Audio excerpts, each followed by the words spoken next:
Okay, ladies and gentlemen, good morning. It is 9 o'clock. It is Tuesday, May the 20th.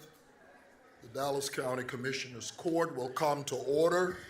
A quorum is present. All legal notices have been posted. This court is now duly called.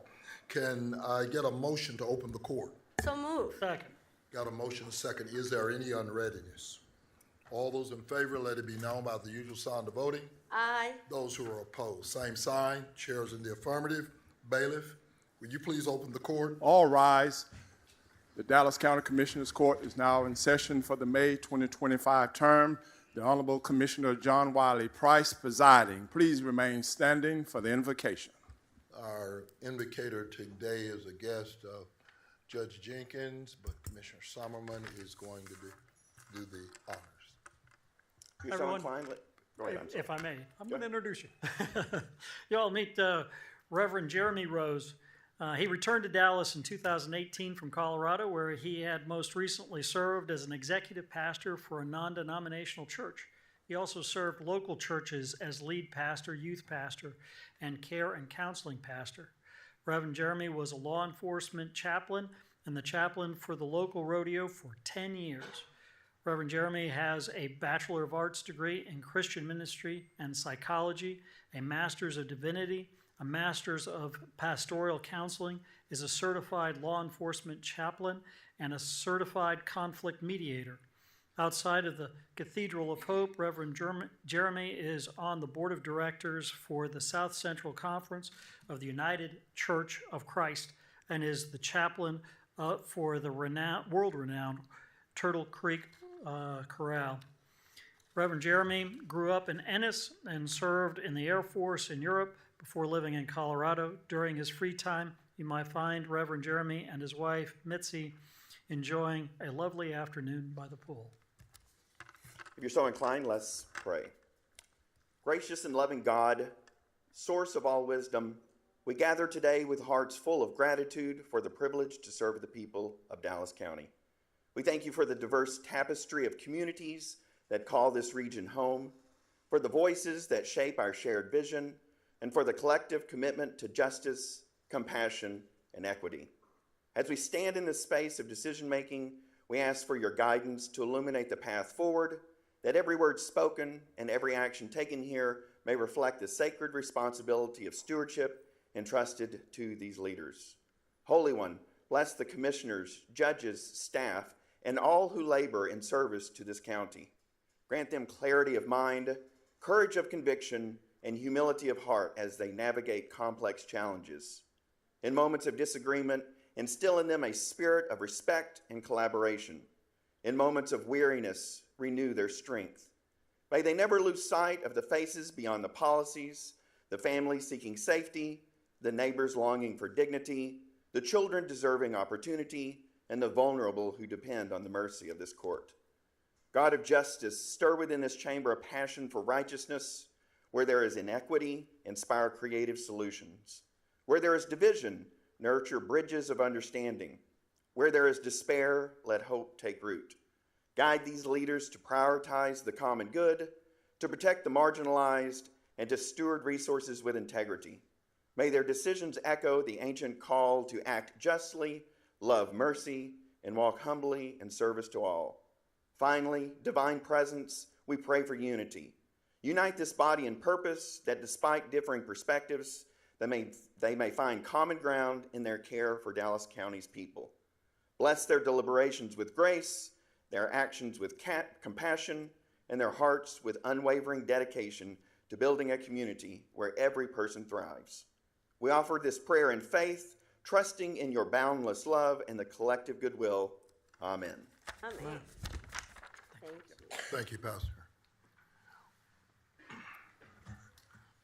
Welcome to this posting of the Dallas County Commissioners Court. We will be dealing with those matters that have been previously briefed to this court, and anything that has not been previously briefed, we will take up at a future court. Let me get a motion, please, to suspend the agenda.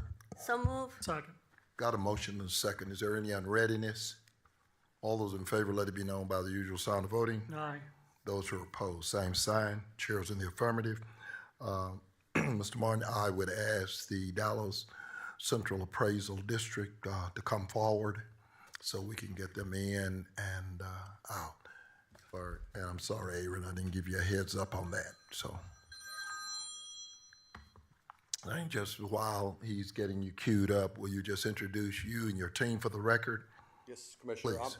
I'm Shane Doherty. I'm the Chief Appraiser of the Dallas County, or the Executive Director of Dallas Central Appraisal District. And with me is my Deputy Chief Appraiser, Cheryl Jordan, and our Director of Administration, Karen Sadler. Okay.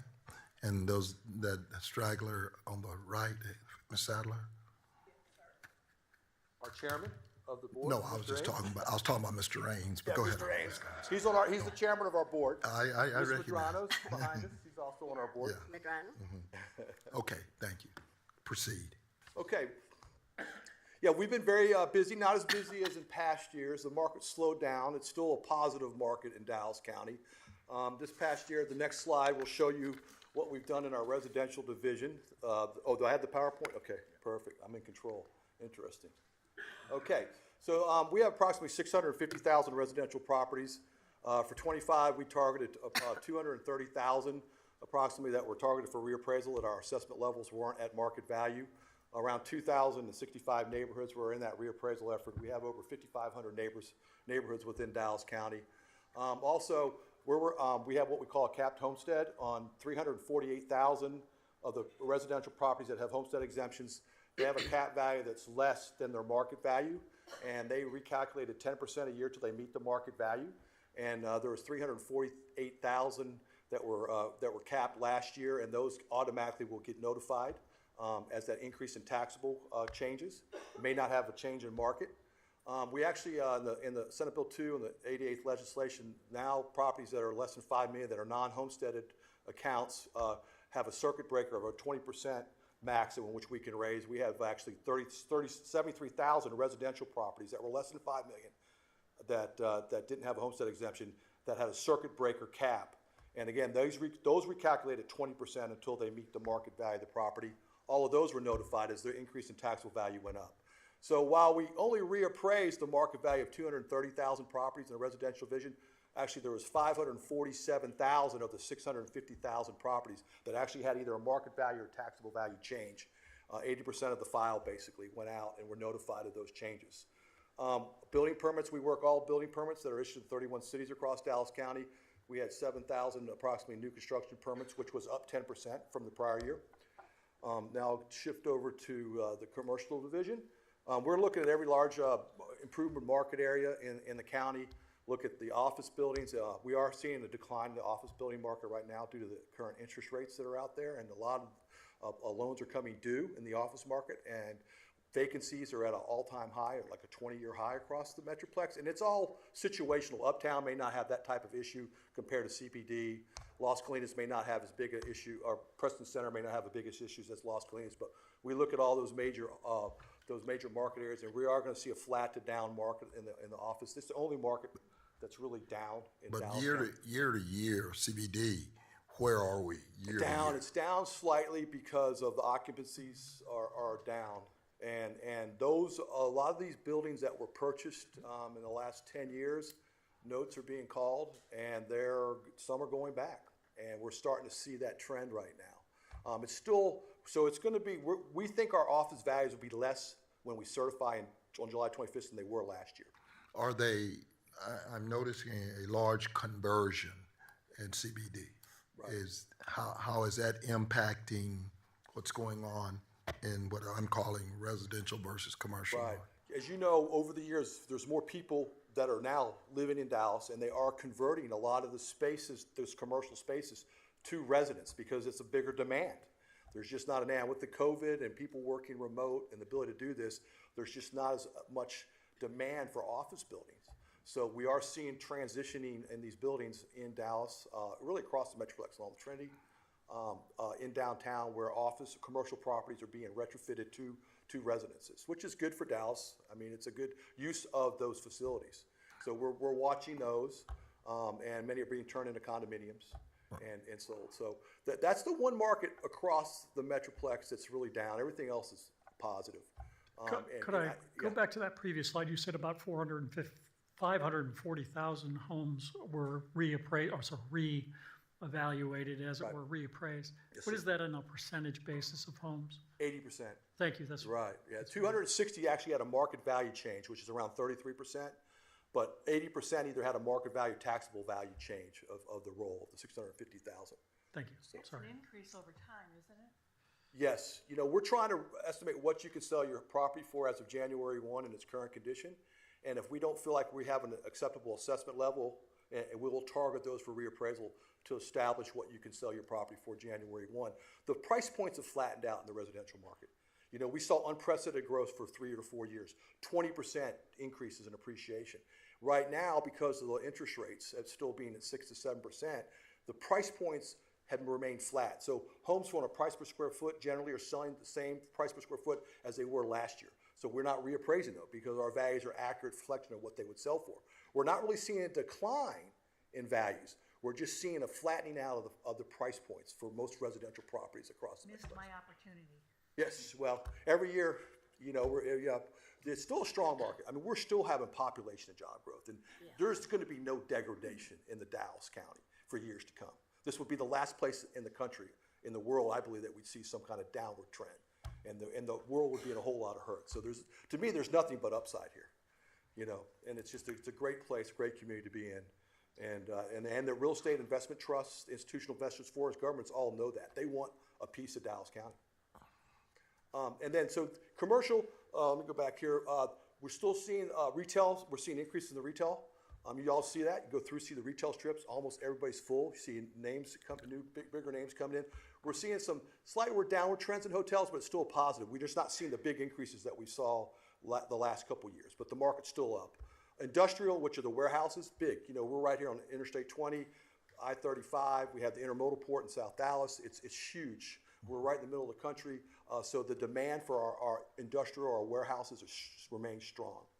A lot of fulfillment centers with Amazon, Walmart in Dallas County. Still seeing apartment increases. Why? Because there's still a supply shortage of homes.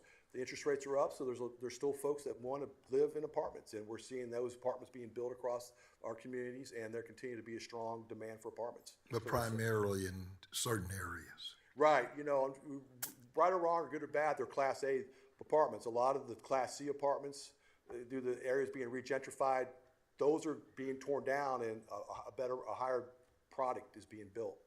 So, but it's affecting the rolls in a positive way. And then we also in commercial, we looked at 51,870,000 of the 78,000 accounts. 70% of the commercial properties saw either a market value or a taxable value change. Again, a commercial property is less than $5 million. If we increase it by more than 20%, they cap it at 20%, and then we'll continue to notify them to that 20% until it meets the market value. And so there's a lot of cap value that's in the bank for y'all down the road. We have almost $35 billion worth of taxable value that's less than the market that will continue to recalculate either at 10 or 20% to meet the market value. So as those taxable values are going to change into perpetuity, because we saw such a big appreciation between 21 and 24, that a lot of these properties are paying at a appraised value less than their market. And those will continue to recalculate homesteads at 10%, and these commercial and residential under 5 million properties at 20% a year until they meet the market value. And it'll be years before they catch up with the market. So, and then and I do show here, we do see a slightly decline in new construction building permits.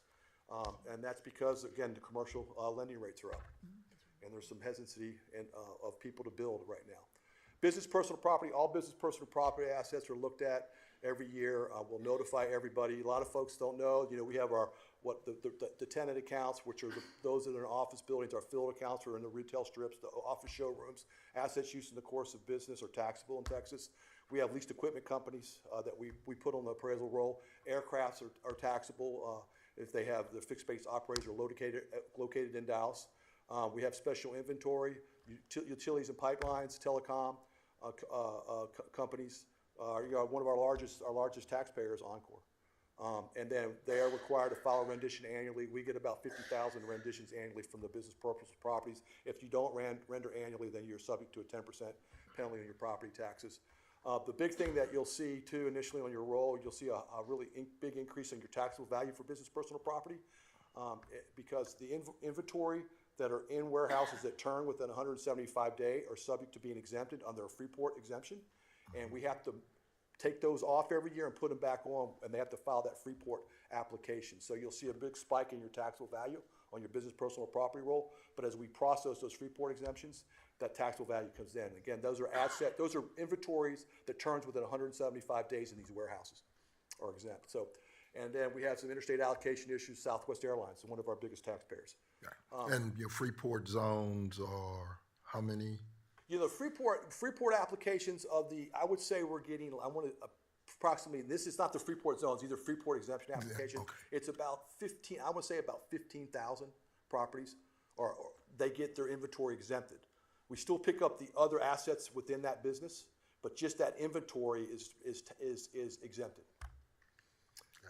So what we're seeing countywide is that entities will see a smaller single-digit increase in the market value as real estate remains positive, but it's not as robust. We're not seeing these high, 15, 20% appreciation rates across the Metroplex. Entities will not experience double-digit appreciation as in the past years. The market's flattening out due to interest rates. Entities and market value tax will increase due to our reappraisal effort and these cap recalculations. The big issue on the radar, Commissioner Price, we talked about is that office market. We are going to see a decline in that, and we're going to see more litigation in that, probably property type going forward. So we're positive. To show you what increases, this year we went out with, and this was as of we notified, 243,000 properties went up in value, where you can see, and this is just the market value change, where last year 568,000 went up, in 23, 320,000 properties went up, in 22, 661,000 properties went up. In the height of COVID, only 278,000. Again, so we are raising values, but not like we had in the last 3 years. And these are preliminary numbers for 25. Some values will get reduced through the appeal process. And, we'd like to show people it is a two-way street here. Values are going down as well. If we're overappraising property, we're gonna lower those in our valuation when we're doing our model development. This past year, we did lower 85,000 properties versus 83,000 last year, versus 53,000 in 23, versus 43,000 in 22, and 70,000 in 21. I will note, though, that 85,000, that's as of today, that number is going to go down as we go through the appeal process. We have 206,000 appeals right now.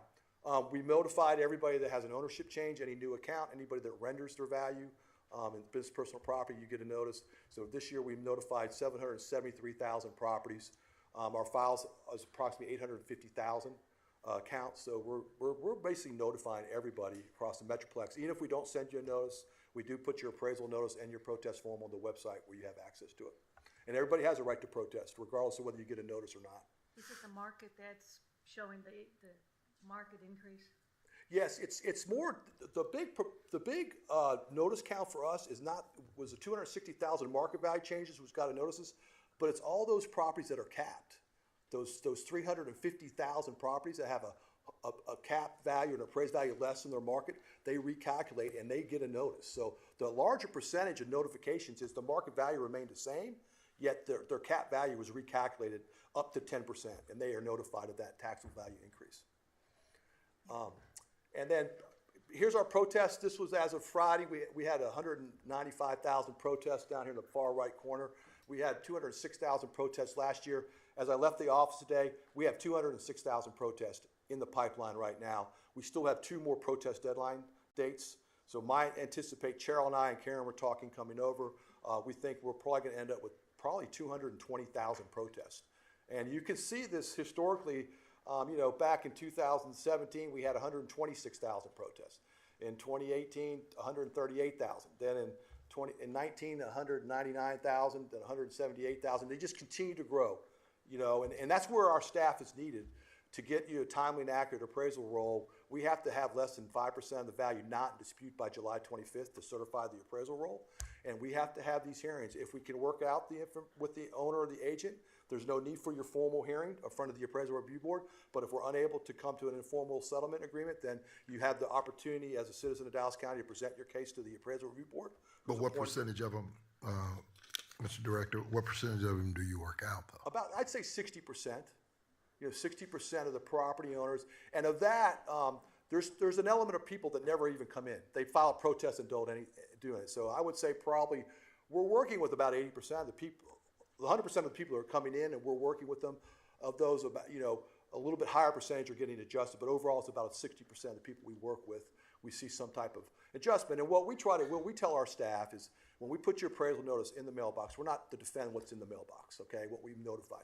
The owner has a right to file a protest, and when they file a protest, we're going to look at their evidence, we're going to look at our evidence, and we're going to look at their property and take a micro analysis of their property.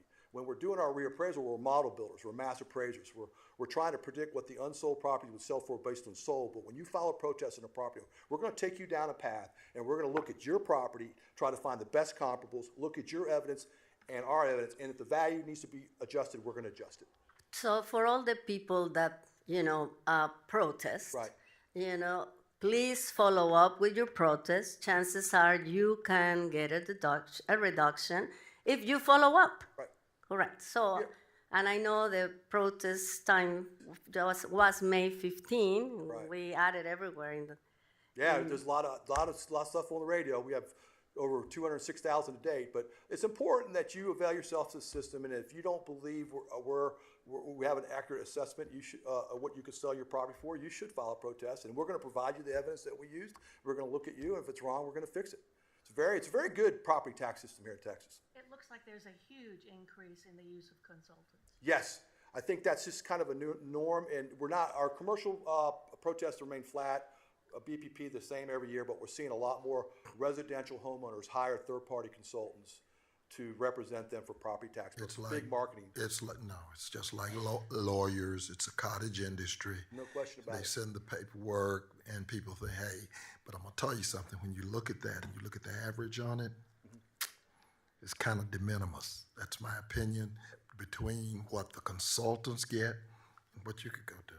Right. I would tell an owner, I don't believe some of the things that you're hearing in marketing and what they're saying, the savings and the number, that's not reflected in our file in terms of what's going on. But I can tell you as a homeowner, if you have the time, you know your property better, and you're more apt to protest and work with us. We'll work with everybody, the agents, but we have one agent firm that has over 40,000 properties, and that's a lot of properties to represent in a short period of time. So, we're going to work with everybody fairly, and our metrics, what we do for homeowners, is comparable to what we do with the agents, because we're going to look at the evidence, and the evidence speaks for itself. And that's what drives our decision-making points, is what the evidence warrants from the change.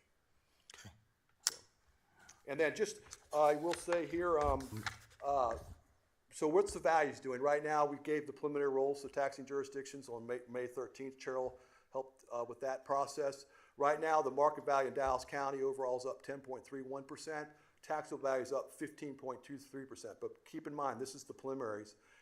We haven't been through this appeal process of the 220,000 properties that will probably be under appeal. But you can see the trends in prior year. Things have been strong across the county. Markets were up 12.51% last year. Taxable was up 12.15%. In 23, it was up 10.75%. The taxable up 11.1%. You can see how strong those are double-digit increases. I project, though, by the time we certify, we'll see market value up about 5.5%, and your taxable value up 8.5%.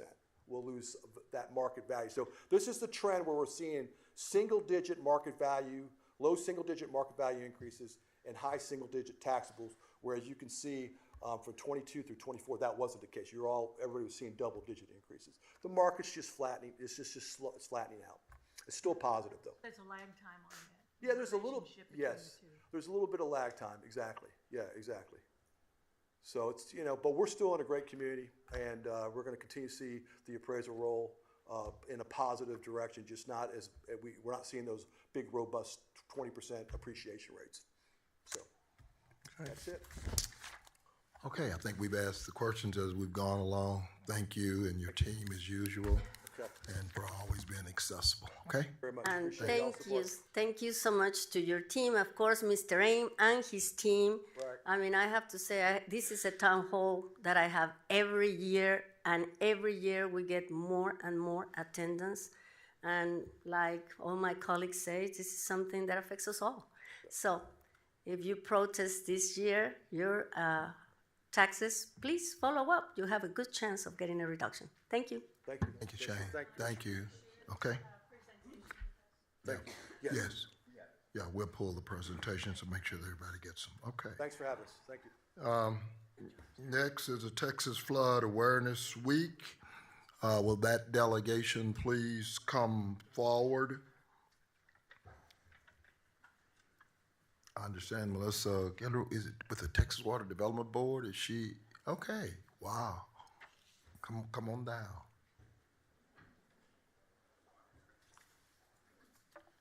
All associated with the flood.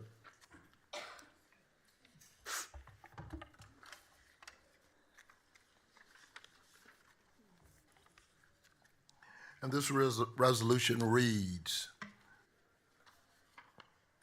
whereas Texas Floodplain Management Association has requested counties in Texas to participate in the Flood Awareness Week through adoption of a formal proclamation. And whereas Dallas has recognized the importance of floodplain management, flood awareness, and the Trinity River, which provides recreation, transportation, economic development, and open space to Dallas County residents. And whereas Dallas County partners with the Trinity River Commons Vision, the Federal Emergency Management Agency, North Central Texas Council of Governments, the Texas Water Development Board, and the Texas Floodplain Management Association, and the other agencies to bring awareness regarding flooding to residents of Dallas County.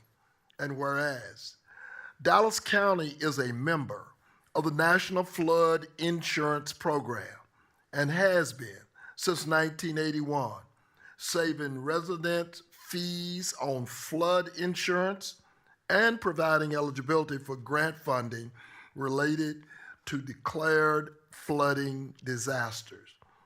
Whereas flooding and flash flooding have threatened Dallas County citizens' safety, property, and occupations throughout our history and can occur any time of the year, but often have a higher frequency during spring and summer thunderstorms, tropical storms, and hurricanes.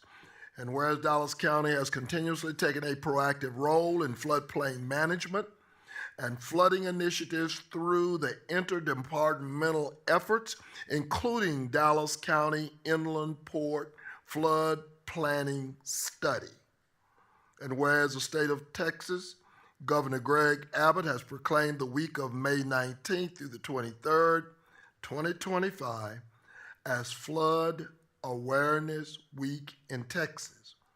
Now therefore be it resolved that the Dallas County Commissioners Court recognizes the state of Texas proclamation of Flood Awareness Week on May 19th through the 23rd, 2025, and urges everyone in our county to be informed and prepared for floods and flash floods. Always, and I quote, turn around, don't drown, unquote. The life you could save may be your own, but you could save the life of a loved one. So moved. Amen. Second. Yeah. Push it in. All those in favor signify by saying aye. Aye. Aye. Any opposed? Motion carries unanimously. Ms. Blair? Judge and Commissioner, this year we definitely come in honor of the fact that in 2019, we were given the opportunity to come along to pull our funds, around 1.8 million of our funds, with around 5.2 million of state funds from the Texas Water Development Board to do the Inland Port flood study. And this study, I'm going to turn it over to Alyssa Shepard here, but this study is a major study for the southern Dallas region. It's just not Inland Port, but for the southern Dallas region. We looked at 10 Mile Creek, Hutchins Creek, Rollins Creek. We looked at many creeks in the southern area. Cottonwood Creek. Thank you, Many Cottonwood. I believe Cottonwood I've seen Creek, those yes, creeks. sir. But we looked at many locations in the southern sector to give opportunity to get quick response and quick determinations on flood issues within the southern area. So I'm gonna turn it over to Lisa Shepherd to kind of go through an overview of everything that we have, and also to talk about the full team. Great, thank you, Alberta. Thank you, Commissioner Price, and thank you, honorable members of the court. We're grateful that you have recognized this week as Flood Awareness Week. And also, it's appropriate that we're closing out our Dallas County Inland Port Flood Planning Study this week. So as you know, and also as was stated by the gentleman from the appraisal district, the Inland Port is the fastest growing industrial facility in the country right now. And the Inland Port comprises over 120 square miles, and about 30% of that area is located in FEMA floodplain and is at flood risk. Our study also studied the Huck-10 area, and it's shown on these maps over here to your right. The Inland Port Flood Planning Study impacts 12 cities, 3 counties, and over 400,000 people and numerous businesses. And it includes over 230 square miles of area. The major tributaries studied included 10 Mile Creek and Cottonwood Creek, but also Rollins Creek and Hutchins Creek as well, and among others. So really what this study did was look at the inland port area as a whole entity, and it's one of the few studies that has been like that. And we really emphasized streams. But also we identified projects that we could improve the flooding in these situations and add those to the state flood plan. And so our team identified about 9 projects that we could add to the state flood plan, and they'll be in the next amendment, and that's about $100 million worth of construction improvements. So I also want to recognize that, as Alberta said, Dallas County contributed to the study, but also the Texas Water Development Board did. And I'm happy to introduce Melissa Hislop today. She came here from Austin, and she's been our project manager for the study. So I wanted to give her some opportunity to talk as well. Thank you, Alyssa. Good morning. My name is Melissa Hislop. I'm a project manager and engineer with the Texas Water Development Board. And ultimately, yeah, I'm here from Austin to commend this project and just to kind of double down on the idea that the Flood Infrastructure Fund, the whole goal for the state, as well as projects like this, which was a massive undertaking, was to save lives and save land for the constituents of the counties involved. And the data collected here, the modeling being done here, the work being done by everyone on this is exemplary of that. So Lissa and the entire team has really put together an amazing project, and it will affect constituents for years to come. They talk about all of these 31 cities, Melissa, and by the way, you make us feel proud that you came this far north.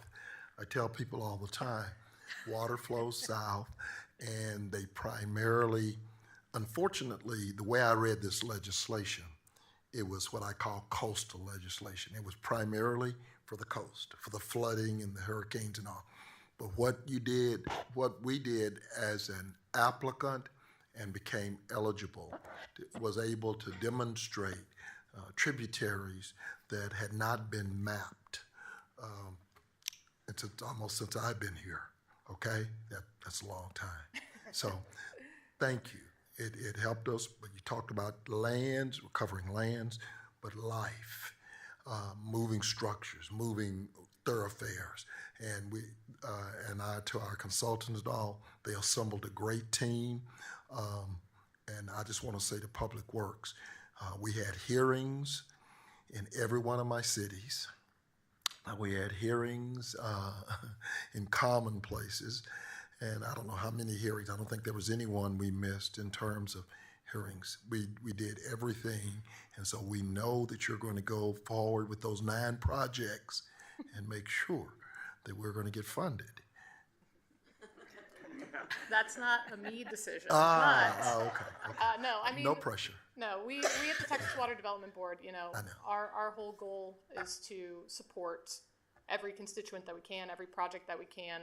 You know, we're the administering arm for the legislature, so as much as they will let us do, we're going to do. So we definitely support this. Well, at and least any projects the funding is out there, and we're going to compete for the funding. Absolutely.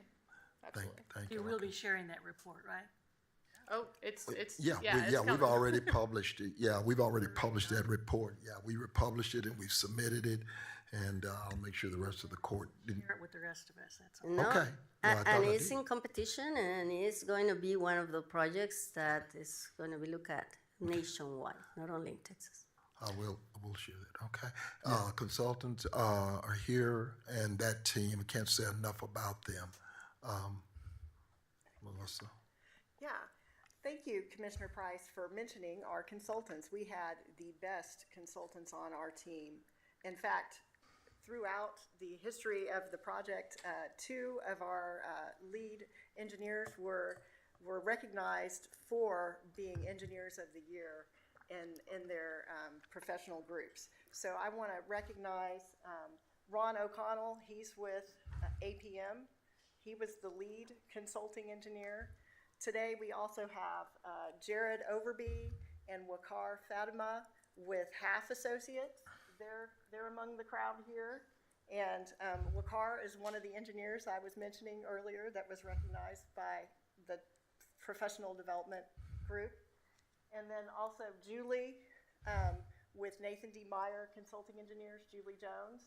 And then also Tara Stewart with RJN Group. So we had, and Terrace was on the, kind of kicked off with the Water Development Board in the early days, so. And then Who was also the guy with the beard? Afisu, Oh, okay. with APM. My boss. Yes, Ron Sposs. And let's see, is there anyone else? I think you pretty much covered that. All the consultants. But all the consultants. But again, Judge, let me just tell you, the worked into the night. There was not only did we send surveys, they followed up with the surveys.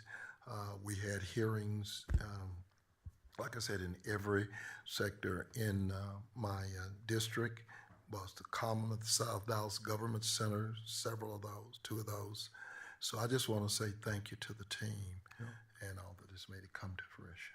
Yeah, and I want to share something that I saw this month to illustrate the importance of taking flooding seriously.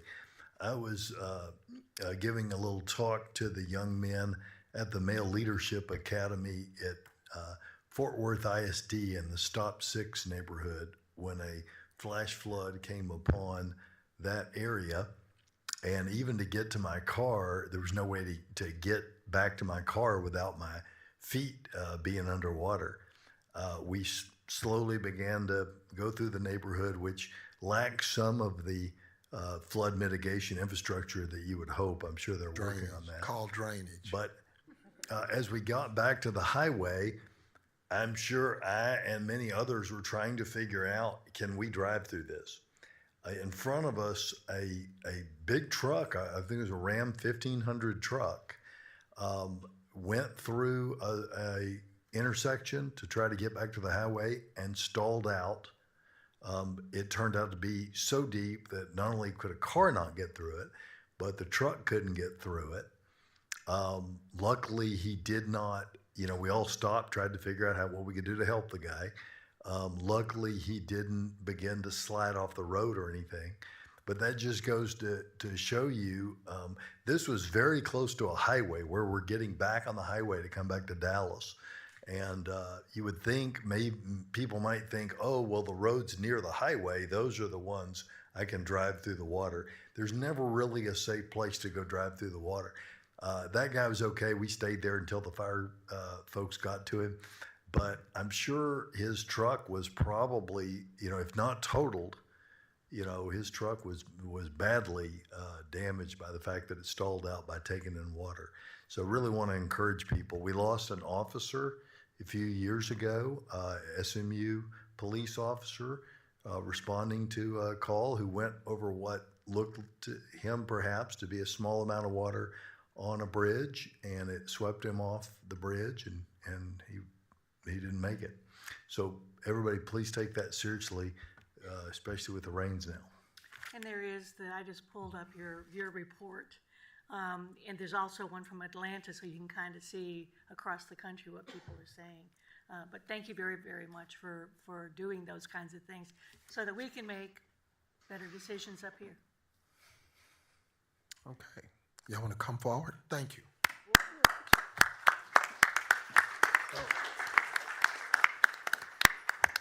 And to the only county accredited public works in the state. You gotta say it often.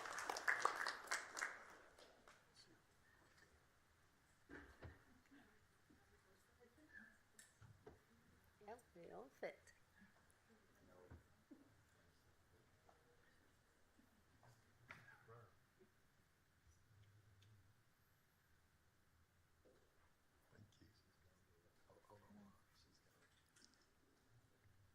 One more. He's all the way in the back. Oh, yes, yes, always in the back. Thank you. Thank y'all. Thank you very much for all No, this thank community. you. Always good to see you. Very good to see you. Thank y'all. Thanks. And thank you, Missy. Good to see you. I tell people all the time, you know, when you represent out of 31 cities, I got 16 of them, and everybody has their council meeting at night except City of Dallas. So when we go into those 7 o'clock meetings, we come out when we come out. And so thanks to the team for being there. Next is Natalie Gardner. Ms. Gardner, where are you? Did she appear? Okay, delegation. You and your delegation, please.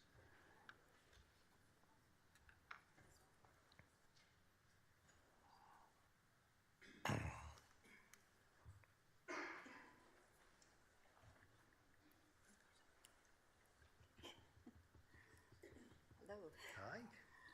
This resolution reads, whereas Natalie Gardner has served Juvenile Probation Department with honor and dedication to meet the department's initiative for our employees, the citizens, and constituent communities.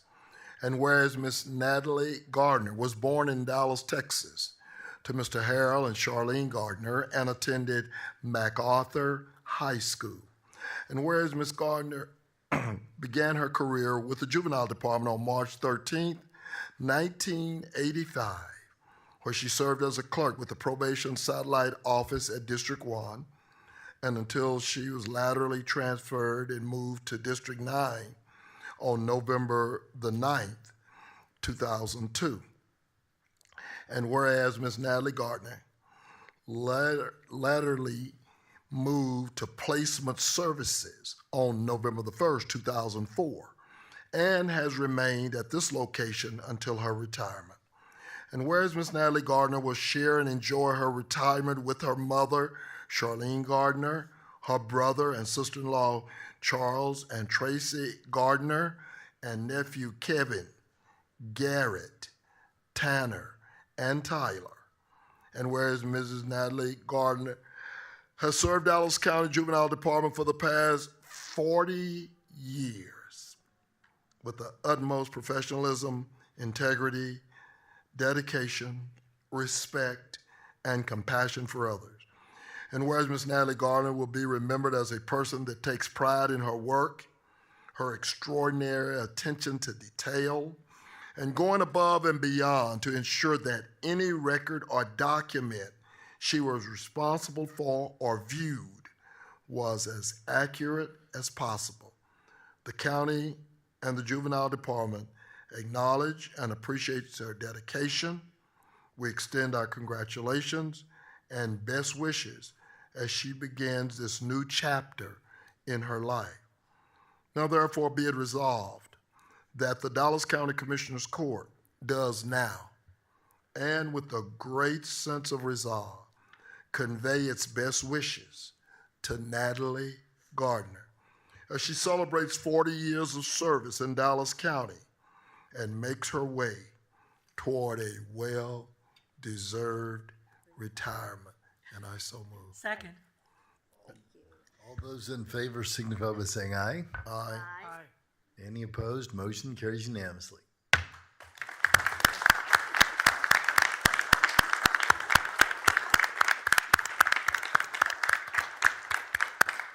Ms. Gardner, in the Bible, at 40 is magic. And you definitely earned a retirement. I just want to say thank you. It's been, I'm sure it hasn't been easy, but the fact that you continue to come and for the young people of Dallas County, thank you. Mr. Hadnot just got here, so he doesn't know a lot about you, but if, in terms of this department, if anybody else wants to speak before Ms. Gardner does, you're welcome to it. But thank you. Thank you so much. Please, speak to us, somebody. Yes. Elizabeth Sosa, I'm her supervisor. Okay. She has been everything I know. I've been there almost 20 years. Okay. Half her time here, but she's going to be missed, and she is wonderful at her job. Thank you. Commissioner, you're right. I have been here just for a moment, but I was doing the ratio in my mind as I was informed that Mrs. Gardner would be retiring. With 40 years, I think that equates to about 4 seconds of service for me here in Dallas. But I've spoken with her, and she's assured me again that it's just time. You talked about the significance of that number 40. That number 40 does mean a lot. I wish her the very best. She's assured me that, again, it's just time, that she's not leaving because I've come in. But again, I don't know, the jury's out on that, but 40 days in the wilderness. Yes, sir. 40 days in the wilderness. That's fair, Commissioner. 40 days and 40 nights. Yes, sir. And 40 days being tempted. You know, that 40, and biblically, if you go look it up, you'll see that says a lot about you. And you still, you know, you look like you just got here. Yes, sir. Now, I want to know that secret. Yes, sir. But thank you. If I may, Commissioner, Sure. just as I close, I've always said at the end of the day, people like Mrs. Gardner is where the rubber truly meets the road. The people who are directly impacting our operations, meeting with our kids and families in the trenches. And she's going to be extremely missed. She is the model of what true service looks like. And on behalf of the probation department, I want to wish her and her family well in this next chapter in her life. So, She has left quite a foundation. yes. So, Ms. Gardner, please. And let's, Dr. Childers, I'm sorry. No, come forward, come forward. Yes, sir. You've been here for a minute. Okay. What I can say about Miss Gardner is we have big shoes to fill. I have no worries on anything so long as I see her name on it. And I just hope that we can continue in that tradition. And thank you so much for your service, Miss Gardner. Thank you so much. Thank you. Thank you. I would just like to say thank you for the opportunity I've been given. I have been blessed and privileged to work with the greatest group of people at the Juvenile Department for 40 plus years. It has been my honor to work alongside them and see the amazing work that they do, to able to give back a little bit myself to the community, and to just be a part of changing the lives of these kids in our community, or maybe I should say the future of our community. So I'm very grateful for the opportunity. Thank you so very much. Thank you.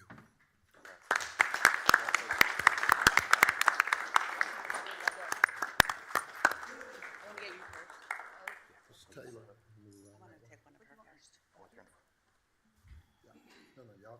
No, y'all, all of y'all. Oh, yes, you were.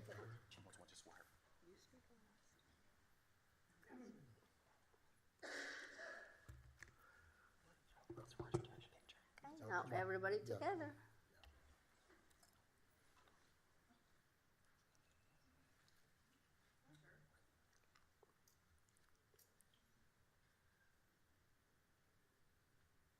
thank you. And thank you very much. Congratulations. Thank you. As judges, I was saying last night before I had to go to another event, people have no idea between adult detentions and juvenile detentions. That's the lion's share of our employees in Dallas County. All of those employees are 24/7. And Saturday, as I was at my road and bridge, I walked those campuses down there.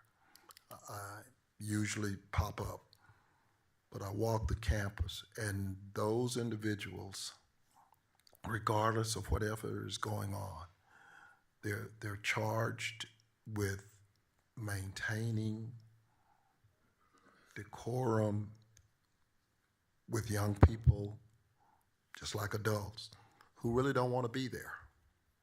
They really don't want to be there. And to be able to manage them and model them is a real challenge. And I just want to say thank you to them. I spent about an hour and a half Saturday just walking the campus, and that was Medlock and Youth Village. But there's Lee Todd, there's detentions, and people don't realize what all Dallas County does with regards to that. Thank you for doing it. Okay. Thank you, Judge. Thank you. And next we have our employees of the month. If you are an employee of the month, please come forward as I read this resolution in your honor. And the resolution reads as follows.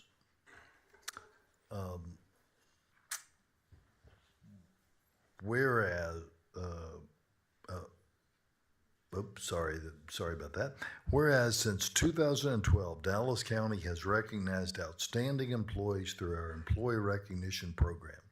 Each month, select employees who are formally recognized by the Commissioners Court at a designated session where their names are written in the record of Dallas County. And whereas this annual program allows elected officials and department directors to publicly salute the employees who rise to the challenge of public service and represent the first-class public sector organization we strive to be. And whereas the employees recognized today have been chosen for their hard work and dedication to meeting the demands of their individual positions and the overall strategic plan set each year by the Commissioners Court. And whereas for those who interact with Dallas County, our employees represent who we are as a public entity. The efforts by the employees listed below ensure that the public sees Dallas County at its best. These recognized employees perform above expectation and ensure that Dallas County continues to be a regional leader and the destination of choice for residents and businesses. The Dallas County Employee Recognition Program sets each of them apart as a model employee worthy of this honor. Now, therefore, be it resolved, the Dallas County Commissioners Court does hereby salute these employees: Adriana Lawson, Criminal Justice; Roderick Sanders, Facilities; Michael Davis, County Clerk; Cecile Saldana, Public Works; Jerry Poole, Sheriff; Leonardo Romero, Sheriff; Deanna Gilmore, Health and Human Services; Nancy Maligan, Tax Office; Sharona Chambers, Pretrial, for being selected as the Employees of the Month for May 2025, and I so move. Second. All those in favor signify by saying aye. Aye. Any opposed? Motion carries unanimously.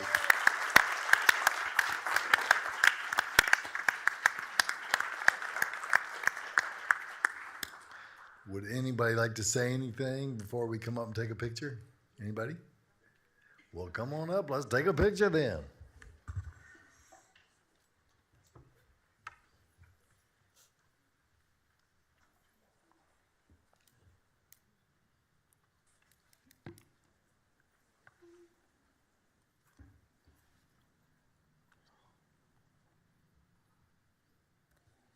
I got more paparazzi. Yes.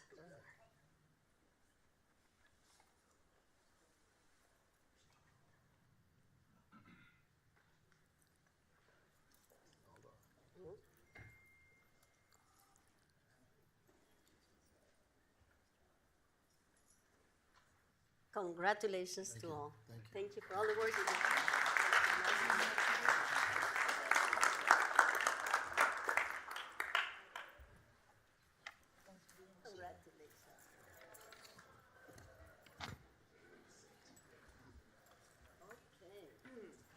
The next resolution is a resolution that is going to be received by my good friend Cynthia Salzman Mondale and her delegation. With her today are her family, you know, her daughter Fonia, the husband Juan, Steve Pollockett, board member Miss Sandra Lara, and the great team that support a great person. And we're going to wait just a little bit so they can clear the room in the back. Thank you. Juan, come on. Yes, Come on all of you can come to the It's a front. team effort. Yeah, everybody that is with this resolution. Come on, guys. Come on, Let's- Alan. Don't be shy. You too. Yes.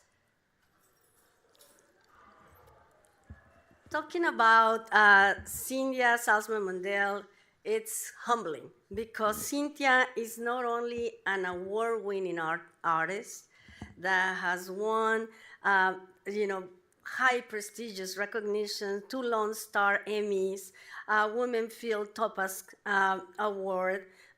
She has produced more than 41 documentaries, ladies and gentlemen. And not only that, are documentaries that make a difference, not only in girls' and women's life, but in people's lives. And Cynthia touches on the hard subjects. I have to say, she has talked about our awareness about depression, suicide, highlighted racial issues, topics that matter to most people, that touch most people. And that's why her work and her programs in the Dallas County Jail have made such a big difference. We have here some artwork that was, done at the Dallas County Jail from some of the inmates that have made a difference. And I see some of the judges here today. I just saw Judge Garza, and I thought I saw other of the judges that are here today. It couldn't happen without a group of people working together all the time when we make a difference in people's life. And Cynthia has been one of those people. So I'm very honored. She was recognized in many articles. I mean, as I start looking at my research, Cynthia, I could be here talking all day long. So, but I want to make justice to you and your team. That is a powerful team. As I introduce the resolution, which reads as follows. Whereas the Dallas County Commissioners Court takes great pride in recognizing outstanding creative works that highlight urgent social issues and amplify the voices of the unrepresented communities in our county and beyond. And whereas In Her Shoes, a nationally acclaimed documentary produced by Media Projects, Inc. and directed by award-winning filmmakers Cynthia Salzman Mondale and Alan Mondale, was filmed inside the Dallas County Jail. The documentary was developed as an outreach project for their film Soul Sisters, building on themes of healing, identity, and creative self-expression. And whereas, guided by artist-educator Ms. Sandra Lara, the incarcerated women in the film used the jail as a transformative art program to comfort trauma, sexual abuse, and violence in their lives. The women drew shoes as a metaphor, revealing stories of pain, survival, but more importantly, hope. They reflected on where they've been, who they are, who they aspire to be. For the first time, they began to envision a future filled with dignity and purpose. And whereas among In Her Shoes, national recognition is the prestigious Mental Health American Media Award. The film has been screened across the country, sparking critical conversations about trauma, resilience, incarceration, and the role of the arts in rehabilitation. And whereas the film continues to raise awareness among the public and those working within the criminal justice system, it is a strong reminder that incarcerated women are human beings, not statistics, and that healing programs are essential to justice, recovery, and meaningful change. Now, therefore, be resolved that the Dallas County Commissioners Court does her recommend In Her Shoes Media Projects in filmmakers Cynthia Salzman Mondel, Alan Mondel, and artist educator Sandra Lara for shedding light on trauma, strength, rehabilitation, and the needs of and the strength and rehabilitation needs of incarcerated women. Their contributions advance mental health and criminal justice insight to support women in their path to reentry and recovery. And I so move. I proudly second. Thank you, thank you. Got a motion and a second. All those in favor, signify by saying aye. Aye. Any opposed? Motion carries unanimously.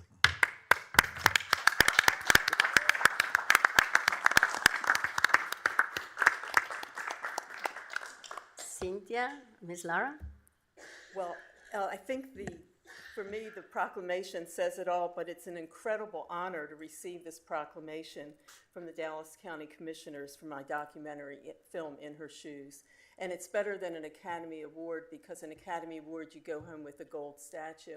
Here, I can ask for help for these women. And Sandra led a wonderful program at the Dallas County Jail where incarcerated women really, they shared who they were, where they are, and where they hope to go through their art and their stories of their shoes. But they also got college credit for this. And so this was very, very important. It gave them confidence. But instead of fashion, we heard stories of trauma, sex abuse, and pain, and also strength and hope. Incarcerated women are not just statistics. They are survivors, they are mothers, they are daughters, they are human beings. And In Her Shoes became a film because their voices needed to be heard, and they still do. We talk about mental health, but incarcerated women are often forgotten. That must change, and everyone sitting here, you have the power to help make that change. And I want to thank you, Sandra, and your sister, Yolanda, and all the people at the Dallas County Jail who helped with this film. And to Media Projects, our board, several people are here today, Steve Plunkett and Alan Levy, our funders, which were multiple, but especially Stacy Snyder, whose spirit still lives on, and her mother, Bobby Snyder, and Lisa Simmons. And then my collaborators, Alan Mondell, who's back here, he's in the back instead of the front. His grandson pushed him in the back. Fania Mondell, Claire Carson, and our late editor, Phil Allen.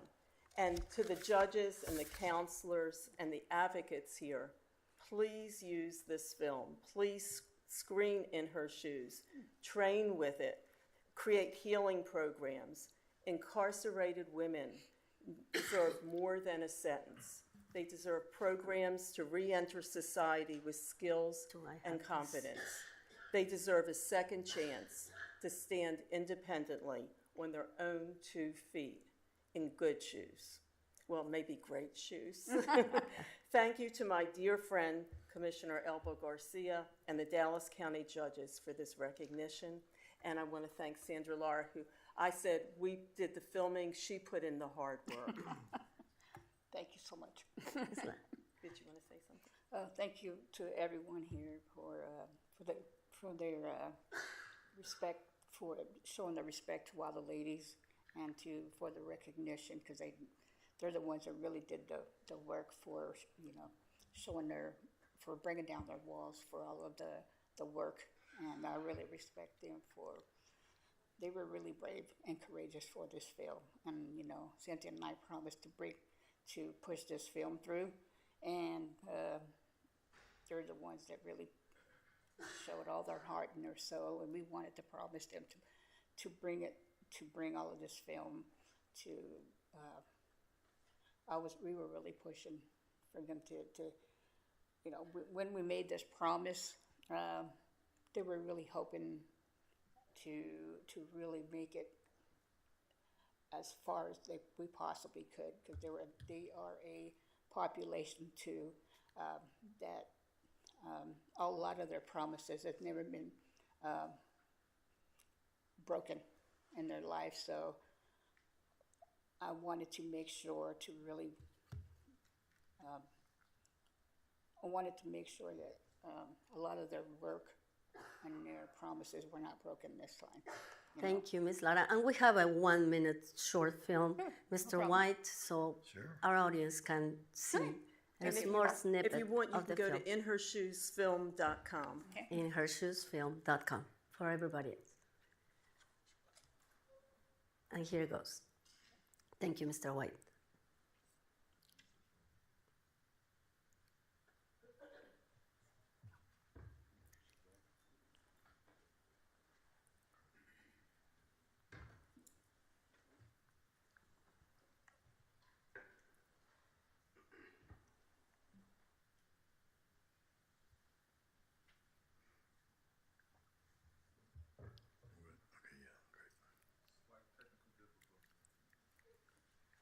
Everything okay with the IT part? If not, we can do the picture, Mr. White, while you keep trying, or is there a technical difficulty that we cannot fix?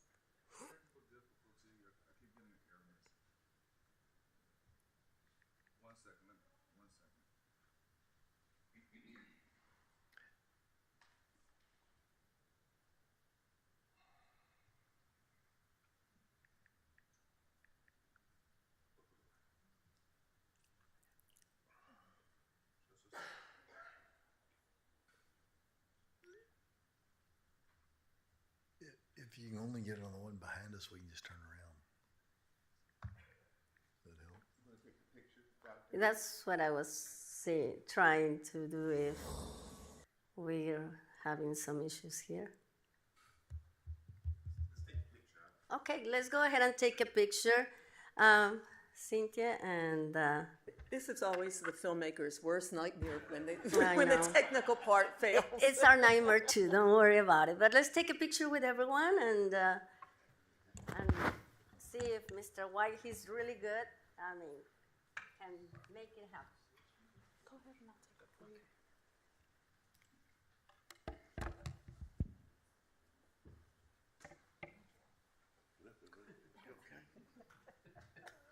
Grandson is there. Yes, grown so much.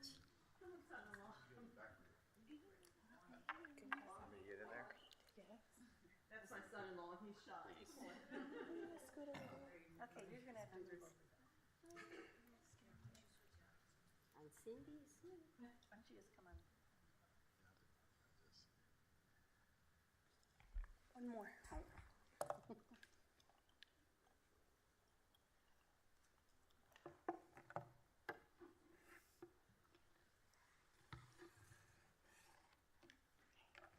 The film of us will be for sale. Thank you. Let's see, Mr. White, did we get it?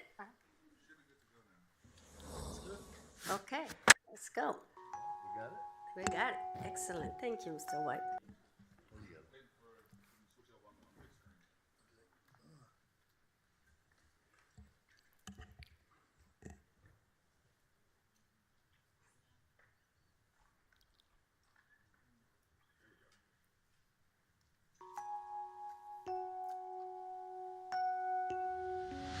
I am wearing a black Croc right now, and it is driving me insane. These shoes ain't for me. These shoes don't belong on me. When I went out and bought the shoes with the money, it felt good. I'm a woman. I'm a grandmother. I'm a daughter. I have a son. I'm not an angel. I'm not the devil. I came to jail when I was so young. I've often wondered why women love shoes, so I decided to find out. I've been many places looking for answers. One is an art course at the Dallas County Jail, where Sandra Lara, a talented art teacher, works with incarcerated women. When you do your artwork, that is where you search your identity. And that's why the artwork is so important.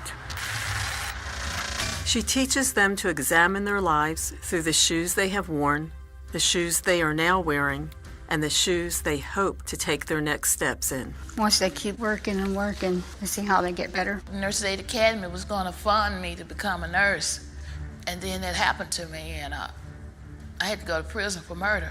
There was a lot of prostitution involved. I wouldn't take nothing less than $75. If you didn't have $75, I wouldn't deal with you. I've been a functioning addict for 20 years. Jail really actually saved my life. A lot of them had an epiphany while they were doing this project. I learned a lot from this art class and from other programs in here. So I really learned how to love myself. I believe that we have accomplished something that they did not believe they could find.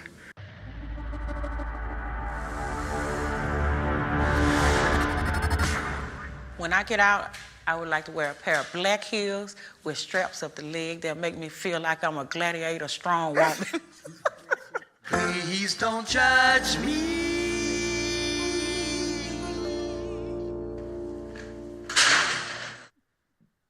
Yay. Thank you so much.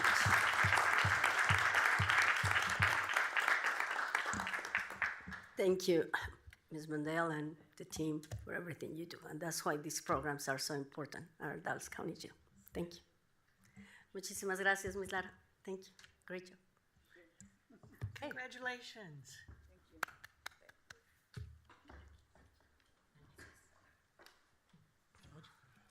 One more. Commissioner. We've got Commissioner Daniel as a resolution. Dallas County does a lot of different kinds of things. And one of them is, well, it's public health, public safety, plus a lot of other items. But this is in recognition of the Treatment Court Month that we are recognizing at this point. And I think that there were a couple of people here who have been involved in the treatment end of helping people in Dallas County for mental health issues.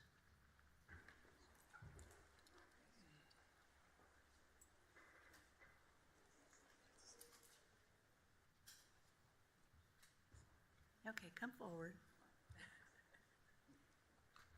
Thank you very much. Criminal Justice Department has requested the following courts. May 2025 is designated as National Treatment Court Month to honor the success and hope restored to the graduates of treatment courts and their families. And whereas treatment courts serve as a vital partnership between public safety and public health professionals to combat drug abuse and its associated criminal activities, recognized as one of the most effective justice interventions in our nation's history. And whereas over 4,000 treatment courts nationwide have positively impacted the lives of over 1.5 million individuals, resulting in significant cost savings and improved outcomes in education, employment, housing, family reunification, and health care for addicted mothers.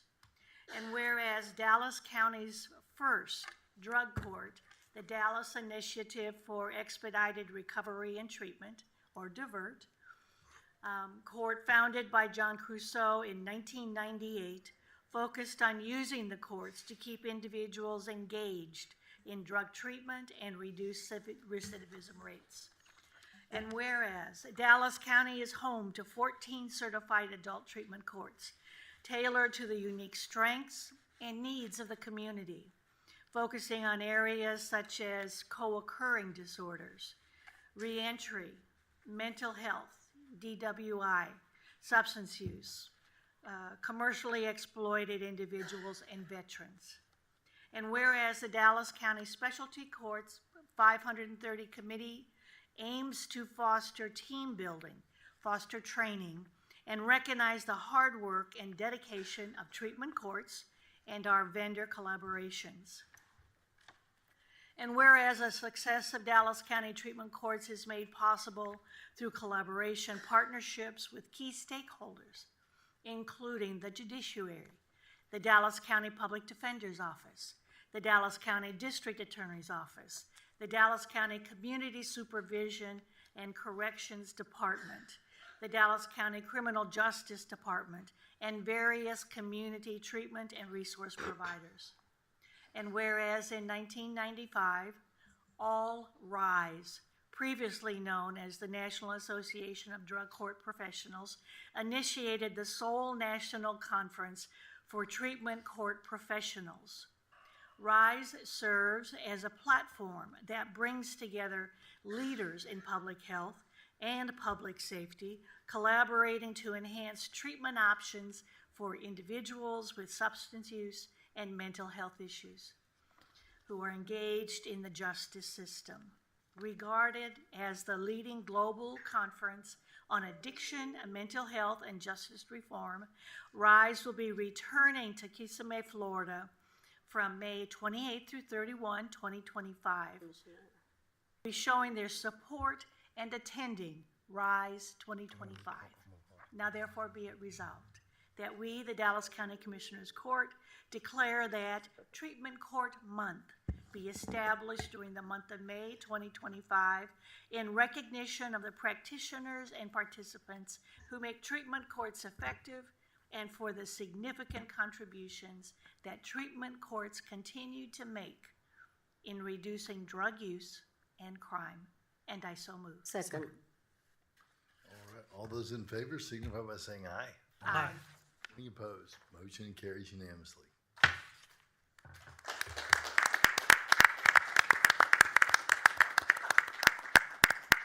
And it looks like we've got a few people maybe who would like to say a few words regarding this.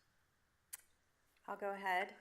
I'm Jennifer Torres. I'm MetroCare's Director of Intensive Services, and I'm joined by two of our program managers, Carrie Davis of Assertive Community Treatment and Outpatient Competency Restoration, and Jason Mills. He oversees our Tacoma department. MetroCare provides mental health and substance abuse treatment to many treatment court participants, and we believe this is very important work. I'll be at All Rise next week myself. We have long-standing partnerships in 7 specialty courts, and we've even been able to expand our role recently. As of a couple months ago, we have a team at Frank Crowley working with the DA's MH division. We also just joined Judge May's Hope Court. And lastly, we are on the verge of launching an assisted outpatient treatment program any day with Judge Jones Johnson's Mental Illness Court. Thank you very much.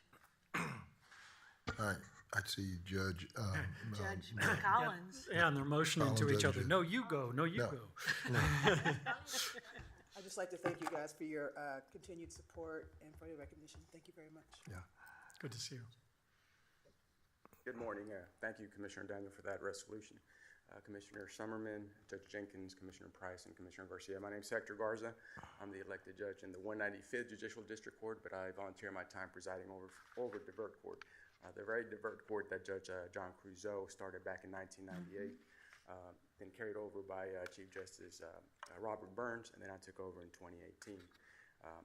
It's been a great, you should all be proud that, Divert Court continues to lead, not just the state, but in the country in terms of its best practices.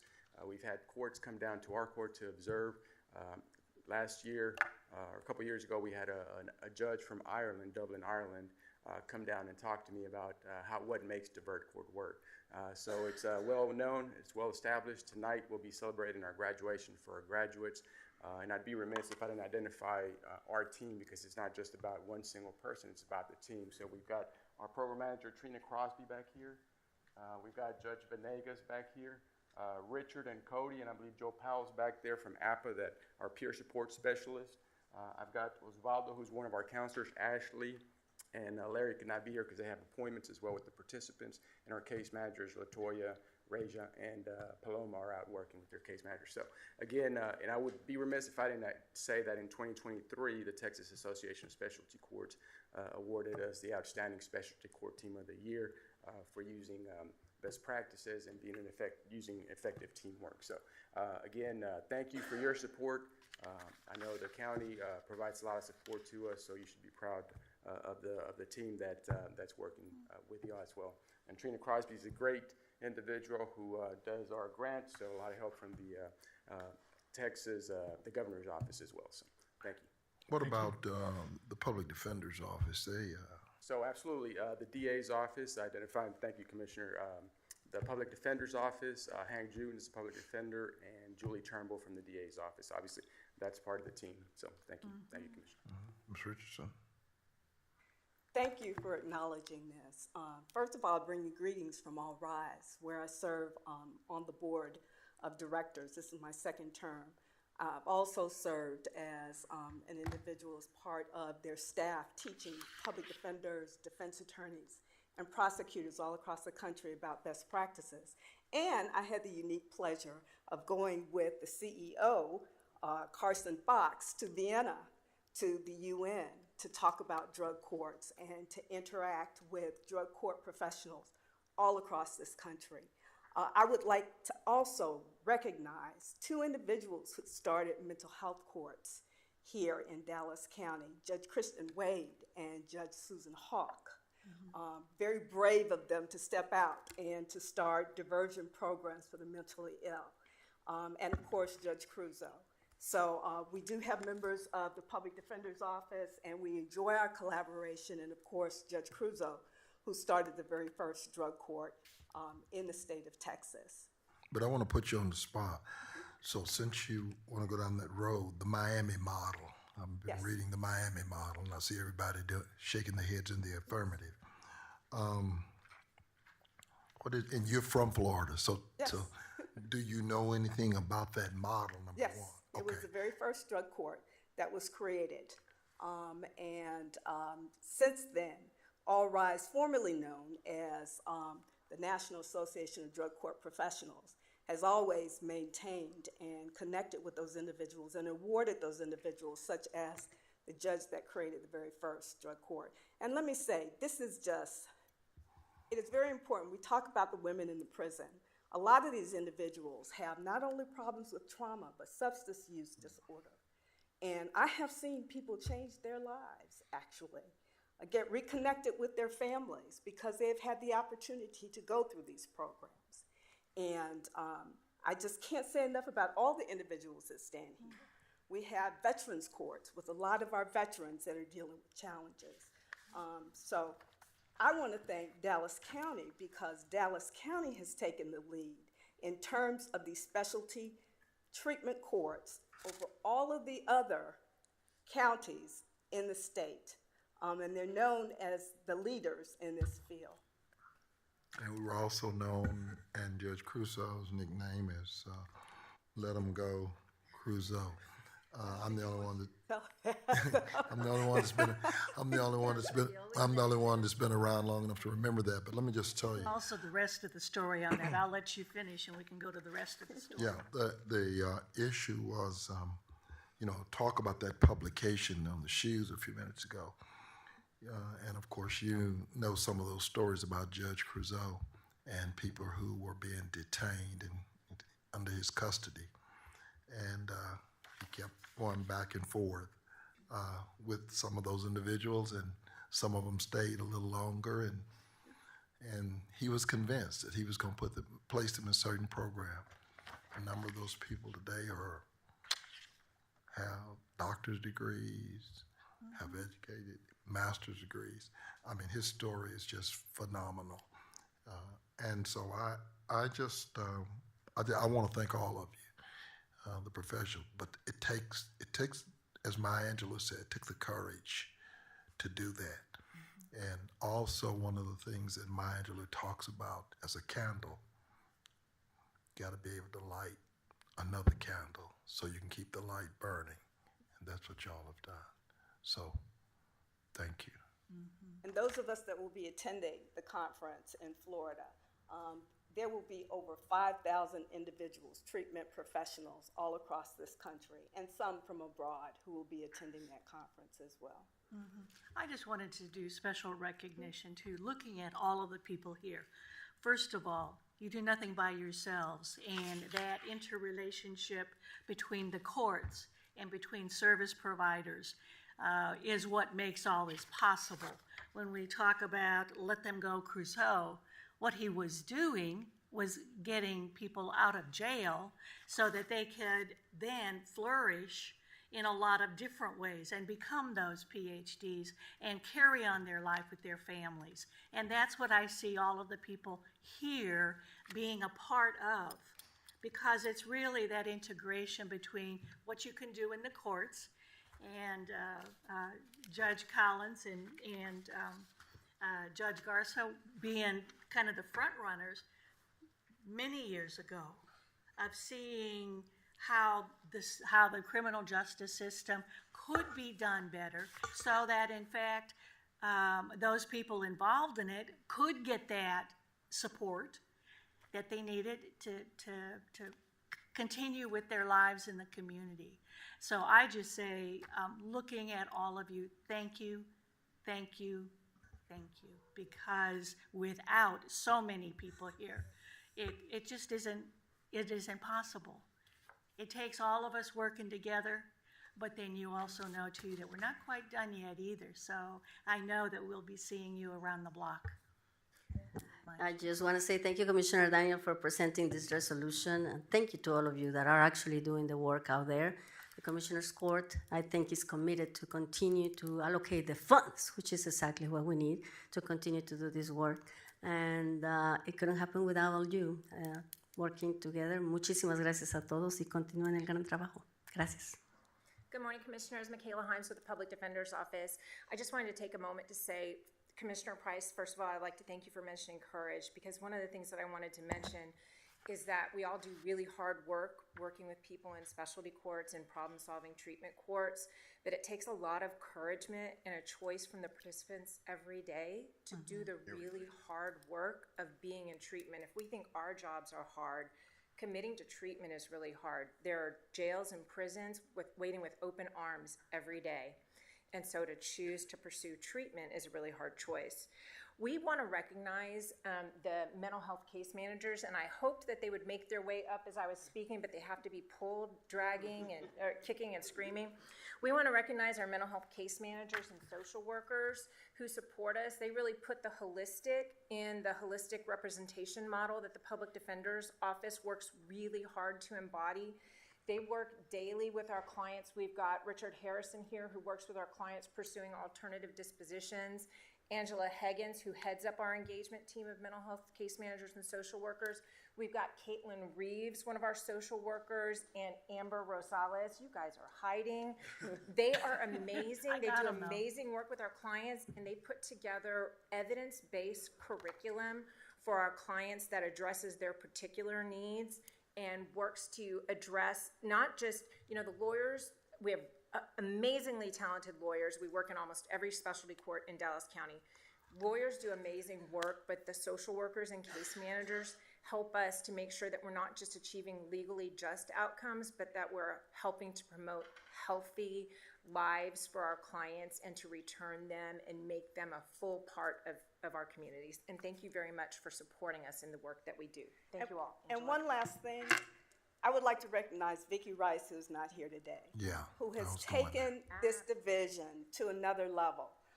This is difficult work, but because of her collaboration with the judges, with the treatment professionals, with the district attorney's office, we have been able to rise to a higher level to provide the services that are needed. So I would be remiss if I did not mention. I was getting ready to go there, and you can't say enough about Vicki and what all she did, what she's done. Mr. Turner. And yes, I guess I'll take it on home. Again, the first time, I know, Commissioner, you said that I was too young, but the first time I heard Let Him Go Crusoe was in the barbershop. But they also let me know that he didn't play. So I would be remiss if I didn't send a shout out to the CJD, the Criminal Justice Department. And just as a shout out, I wanted to do One last thing to end this up, won't be long, but what we'll do is we'll recognize all of our treatment courts, which is 4C. We got AIM Court, Atlas, Competency, Divert, DDAC, Felony DWI, Star Court, IIP, Legacy, Mental Health Jail Diversion and Set, Misdemeanor, Stack Court, and Veterans Treatment Court. And so those are all of the individuals who do the work, all of the court. And as the old philosopher said, we're going to be steadfast, unmovable, and always abounding. I got you. And what was your name, sir? Oh, Marcus Turner. I'm a little bit disappointed Himself. because when you got that phone out, I thought we were about to dance and sing like Daryl did last month. But Marcus, while you were in the barber shop, yes, sir. Then we were going out at 12 o'clock midnight, and we were rounding up individuals. They talk about in their shoes. A number of those individuals were street walking, and that's where Crusoe took a number of those individuals who had a difficult time making a decision. And I remember him calling someone out and said, have you made a determination, as Michaela just said, that you're going to go to treatment? She said no. He sent her back, and he called her out again about a month later, and she said, I don't care how long you leave me in here, I'm not going to treatment. And I think about 3 or 4 months later, all of a sudden, she had a flash. And that's one of the ones I talk about. That's a doctor today. In terms of, she is, I mean, just incredible. You have to hear her story personal. And you're talking about somebody who was obstinate. And she said she didn't care anything about Crusoe. And he'll tell you that. But at the end of the day, that program, and it's a number of individuals who are very prominent in this community, who have family members who've had to go through this process. And Judge Crusoe, like I say, was bold, and he led the way. So thank y'all. Thank all of you for what you've done.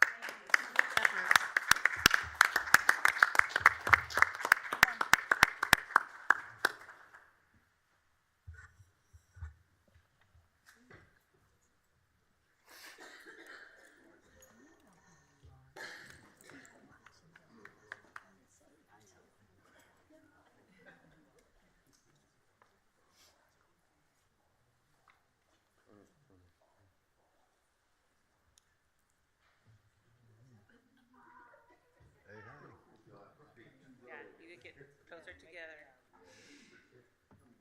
Yay, Trina. A little bit more, a little bit more.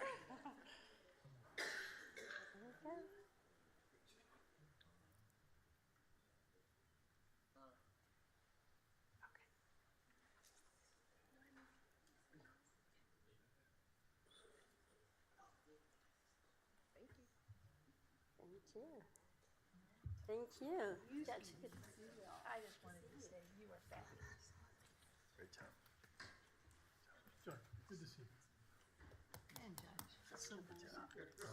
Thanks for coming down, Judge. Really appreciate you being here. Good job, man. As always. God bless you. And what's your name?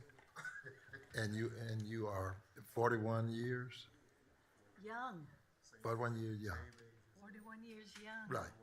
Yeah, gotcha. Oh, I'm serving the same amount of time. Hey, You're to see from you, this Joe. way too, aren't you, Mr. Joe? Mr. Joe, you're gonna just walk by me? Here you go. Thank you for coming. Judge, a moment of privilege. First of all, I want to invite everybody, every single county employee, to a nationwide insurance retirement event on May 21st, tomorrow. Not that we want anyone to retire, but you don't want to wait till the last minute to start planning about it. I mean, we hear a lot of people on 40 years and plus. So Mr. Angus, it's good to see you. He is going to lead our meeting tomorrow, 10 a.m. to 10:50, right here in the 7th floor at Records. Your parking will be validated. There's going to be some, raffling and good stuff going on. Mr. Angus, can you tell us why Nationwide is doing this? I know Commissioner Summer did one, Commissioner Daniels did one. Why are we doing this again? Well, again, thank you for having, always great to see everybody here on Commissioner's Court and Judge. And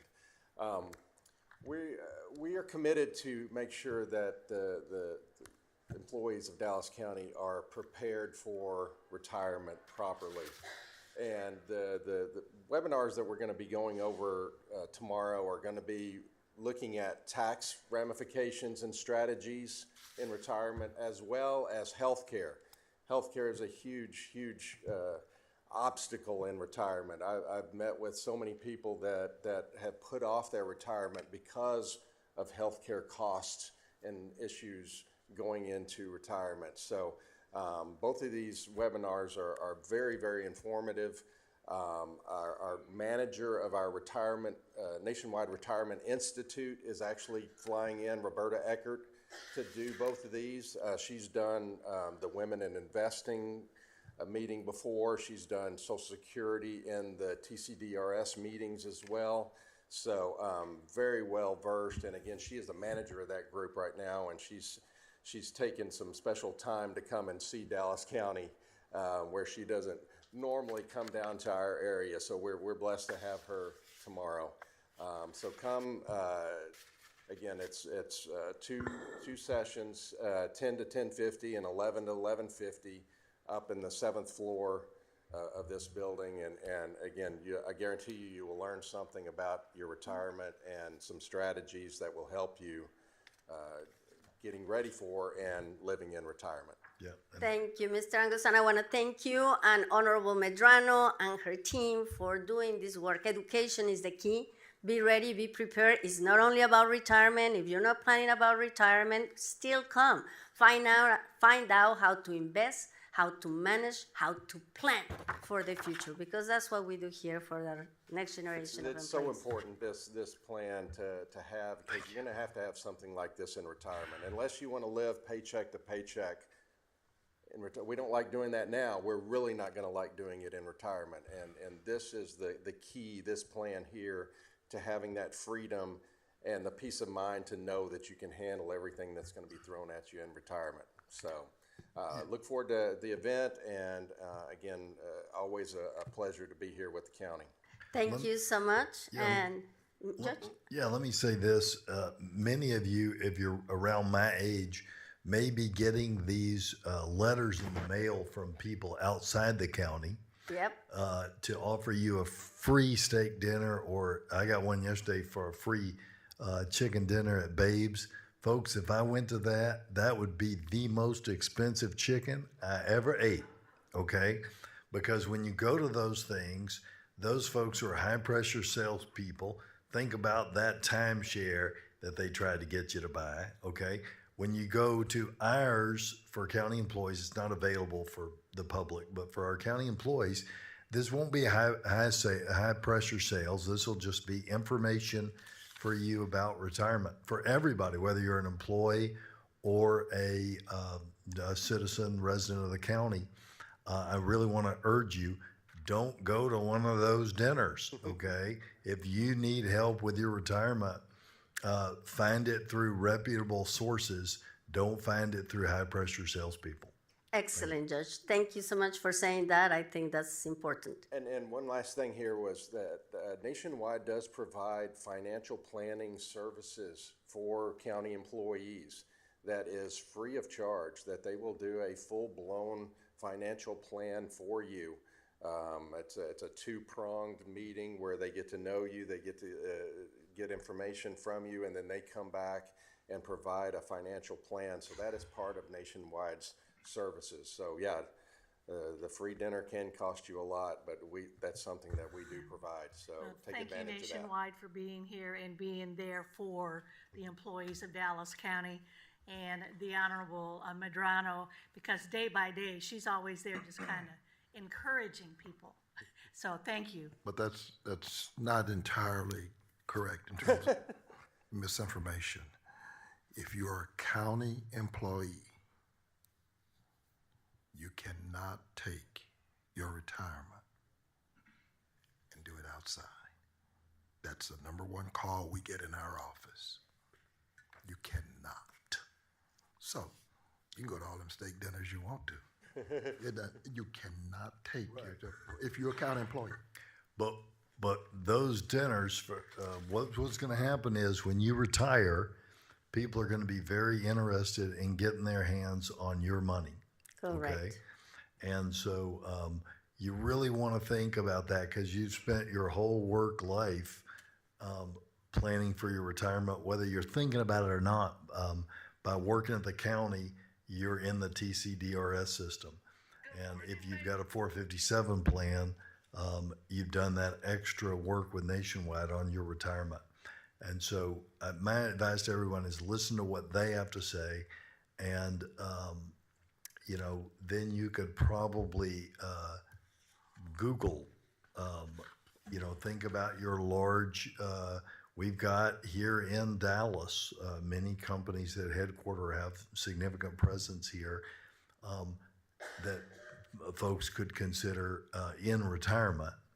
But the folks who want to buy you dinner, you want to avoid. All right. Thank you so much again. Okay. We look forward to seeing everybody in the morning.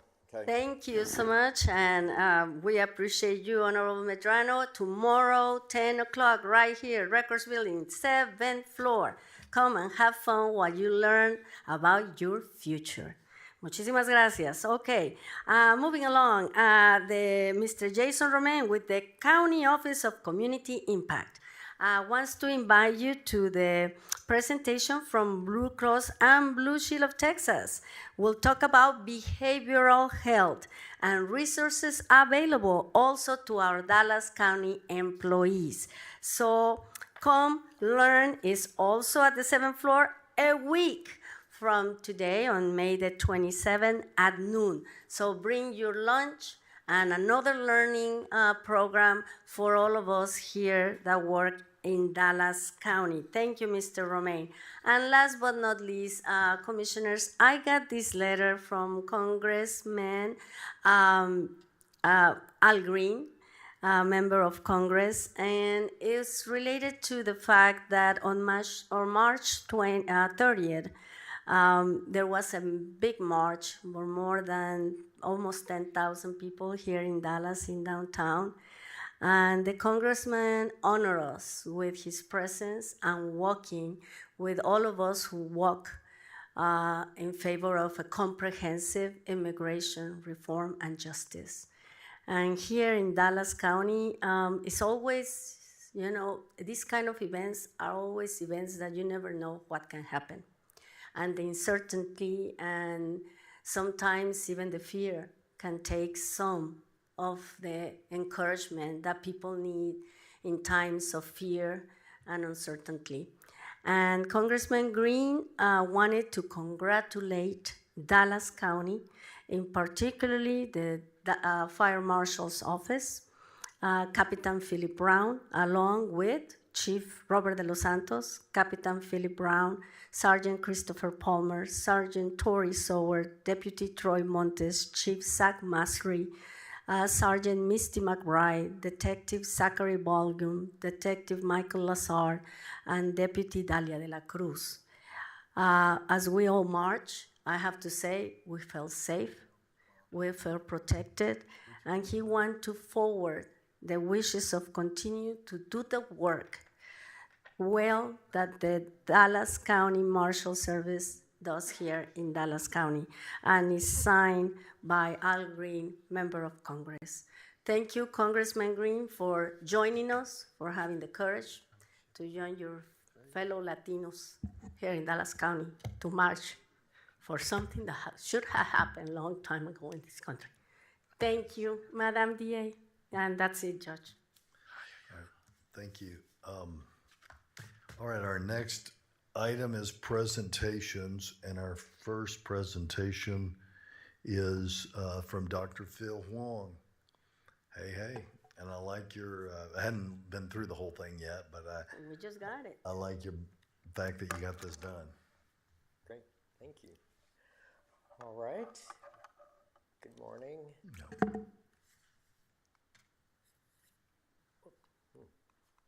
Skipped a lot. Good news is like COVID remains down in terms of numbers. It's no longer a reportable condition, but we continue to keep track in case it does flare back up again.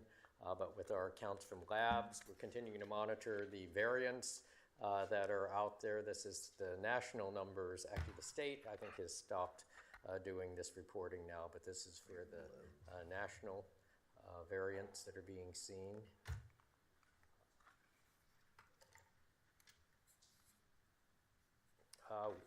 We continue to also look at wastewater surveillance to confirm what we're seeing in some of the other data that we get. So nationally on the left, it's at medium sort of levels of activity, but for Dallas County, we're seeing pretty much low level activity for COVID. But it's increasing. Yeah, it's still very low, so it's, you know, we continue to watch it, but remains low activity. Just a reminder about vaccine availability. We are, you know, continuing to have it at our brick and mortar sites, our Stemmons site and the satellite clinics. Now, you'll recall that our outreach, we had to cancel over 50. We are trying to, we're one day on Fridays a week, we're actually closing one of our brick and mortar sites so that we can try to do at least one outreach event per week on Fridays. And so these are the ones now that we've been able to reschedule or to continue to participate in. So we're trying to look for other ways to increase that back again. So that's it for COVID. With flu, again, all the numbers for flu are showing very low levels of activity. Only 1.3% of the flu tests returned were positive during the week ending April 26th. You can see some of the curves for those percent positives way down. Also, some of the surveillance, syndromic surveillance for emergency room chief complaint data way down. So that's good news for flu. And we see that also with the wastewater surveillance, both nationally and locally. For RSV, we continue to see very low activity with that, as you can see on the chart. And again, very low percent positivity for RSV tests. And wastewater surveillance again shows both nationally and locally low activity with that. I did want to give an update on the measles situation. You can see nationally now over 1,000 cases, 1,024, and you can see like 96% are unvaccinated or unknown. And then statewide, Texas accounts for the majority of those cases nationally. This was as of Friday, 718 cases just in Texas. The good news on that is that it does seem to be slowing down there. They no longer, last week I spoke to the health department director there, they did not have any hospitalizations currently, so that's good news. So it does seem to be slowing down. The last thing I just wanted to mention, did want to let you know that we did successfully match and get a CDC Epidemic Intelligence Service officer. These are the elite sort of disease detectives that are assigned for 2-year periods. This is the first time Dallas County has ever received an EIS officer. There were only 34 in the entire class, so we were one of those sites where we matched. That included competing with all the other states and also the CDC positions in Atlanta. So that really is quite an achievement that we're anxious to have this officer start. His name is Dr. Akene Ogwugwu, and he'll be, after the month's training in July, starting in August, so we'll be moving by to introduce you. Bless. And that, bless you. Thanks, man. And that's all I have. Thank you for your efforts. Keep us Thanks. safe. Thank you. Good stuff. All right, next is Dr. Question, Dr. Juan, real quick. Are you going to give, this is fabulous, the annual report. I just got it, Dr. Juan. I haven't read it, but I promise you I will. Are you going to give a synopsis? I mean, any highlights? Hopefully, next Commissioner Court, you just can give us the highlights. Well, it really goes very comprehensively through our, finances, program by program. Some of it's what we've reviewed as we were looking at federal funding and general fund. What it does show, over 90% of our funds are actually federal funding, but it does also have the performance metrics and all of those. Again, it's a very comprehensive picture of also staffing for each of the programs, performance. Can the public read it? Where can they find it? Yeah, I think I'll double check that it's on our website. We've got a few of these hard copies, but yeah, it's out there. And a lot of those, other reports are. And it's open to the public. Anyone can get it. Yeah. Thank you very much, Dr. Juan. I appreciate it. Very impressive. Thank you. The next is, start with Parkland Hospital and the chronicles of the racism and monkey mugs that continues. Nothing's changed yet. The more it changes, the more it remains the same. Monkey Mug Chronicle for 5/20/25, and suddenly South Africa has become big news item. So we went looking for contents for this week's Monkey Mugs Chronicles on the continent of the Union of South Africa. Last year, the Africa News website had a story that reminds us of one thing: racism never dies. Not in America, not in South Africa, or is it the Union of South Africa? The story read this way: for many Black South African racial utterances on social media this weekend took them back to what some have described as the, quote, darkest period in their lives, unquote, referring to the racial segregation area which spanned 46 years. And just to put it in context, that's when 4 million Africanos controlled 24 indigenous South Africans. Twitter and Facebook in South Africa have gone into a frenzy following a post by real estate agent Penny Sparrow describing Black beach goers as monkeys. Sparrow made the remarks after reportedly seeing the pictures of local beaches in the city of Durban packed with people and strewn with litter over a holiday. Earlier today, Sparrow posted an apology saying she made a mistake of comparing them, Black people, with monkeys. Monkeys are cute and they're naughty.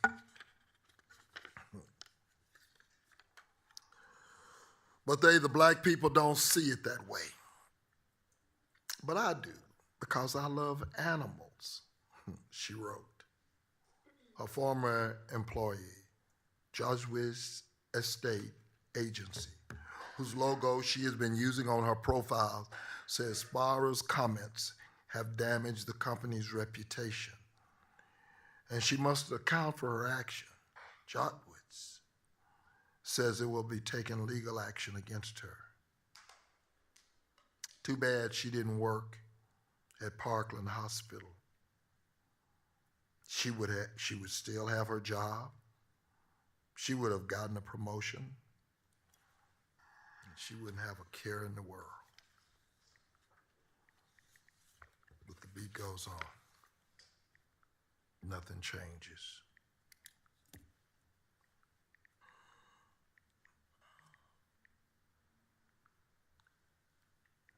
I need to talk about the judicial performance of Frank Crowley.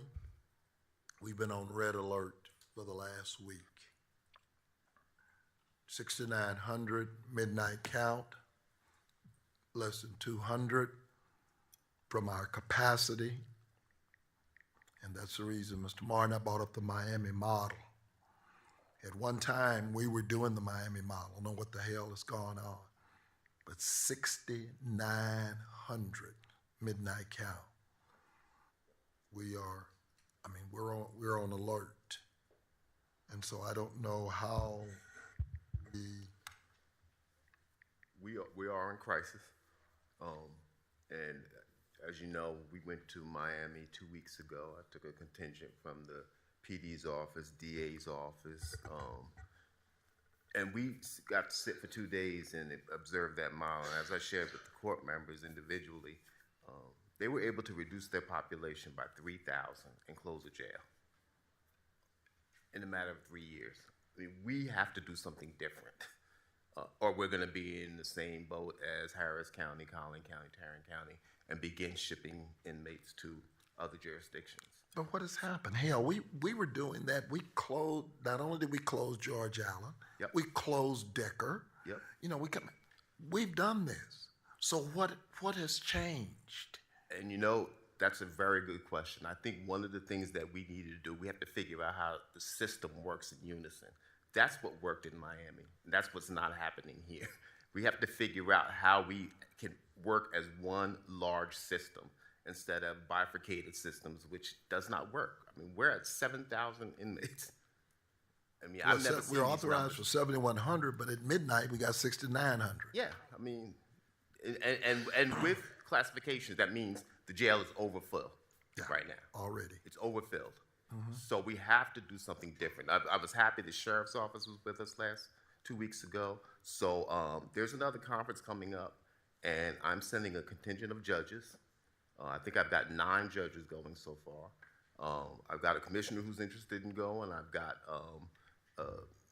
the chief public defender. I think she's here. She's going. I think Juvenile has to go. I'm going to talk to Mr. Haddon. I hadn't talked to him earlier, but I think there are missing pieces that we're not doing that we need to get back to. And you're right. It may have been happening long ago. Some of those jails closed before I got here, but this one, I remember it was filled. We closed that one. But we've got to get back to working as a team, working as a system. Pre-COVID, we were down in the high 4,000s, right. And now we're almost at. But I think part of that is also I talked to city manager and I talked to chief artist. Part of the responsibility also has to be on the LEAs, and that's what happened with the Miami model. The LEAs worked in unison with the team. They stopped arresting people for things that they shouldn't be arresting them for and bringing them to jail for things they shouldn't be bringing them to jail for. They had alternatives, and they moved folks to alternatives. And that's what we have to start doing. So I asked DPD to send some folks.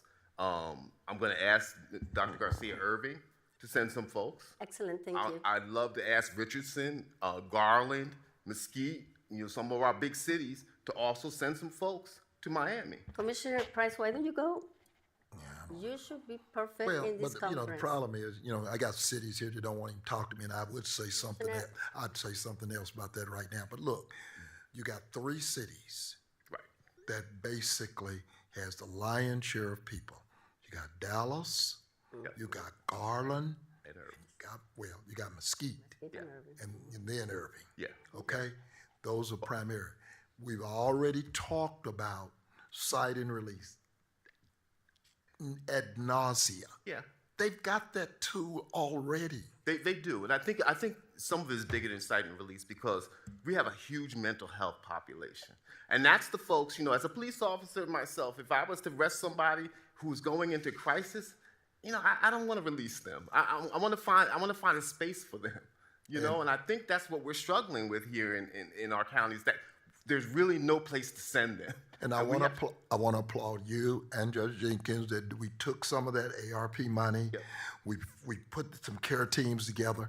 And last night, as I swore in the mayor of DeSoto's committee, somehow Duncanville and Lancaster is getting out of the program. Yep.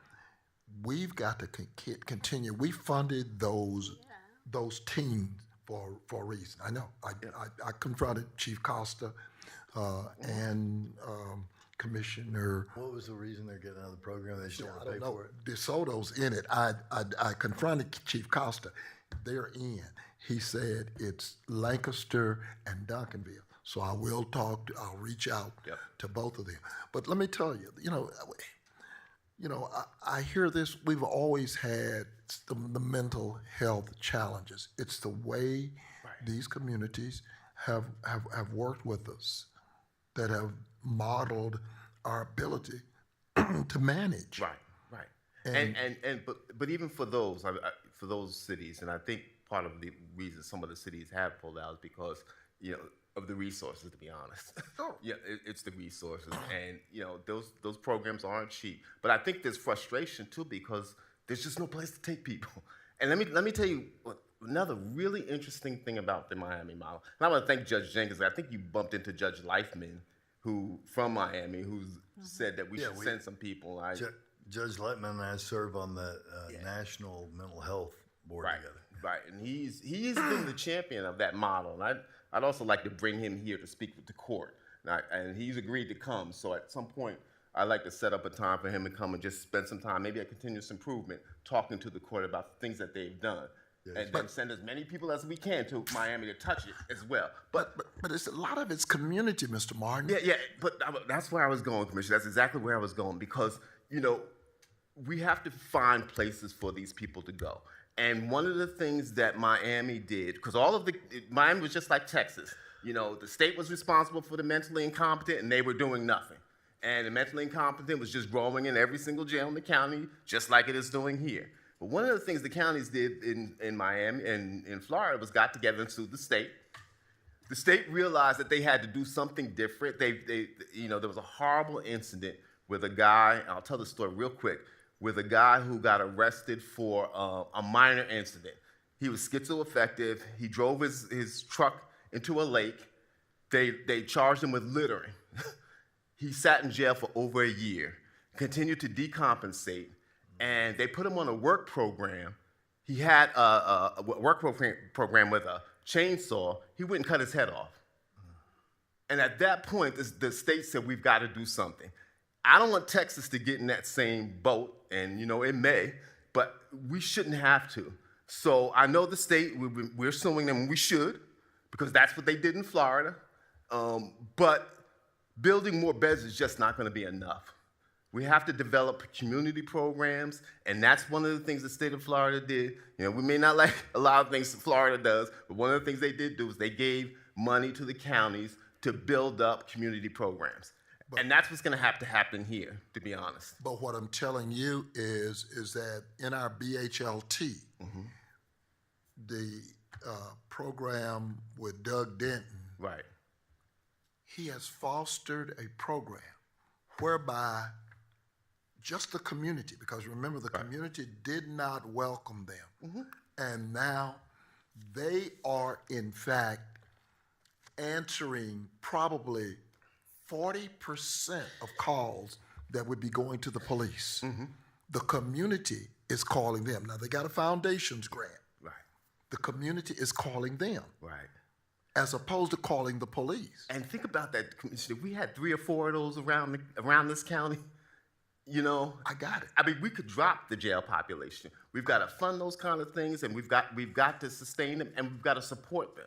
And that's why I think, send those folks down there. Let's think about something different. Let's think about how we do this differently. I mean, if we close one of our jails, 3,000 individuals, we close one of our jails, they're thinking they're averaging savings of about $12 million a year. They're probably saving a whole lot more than that. They are. A whole lot more than that. And that would fund some of these programs, but we've got to start somewhere. So, my suggestion is we can get as many people down there to buy into this model. Let's bring it back here and let's start doing something different.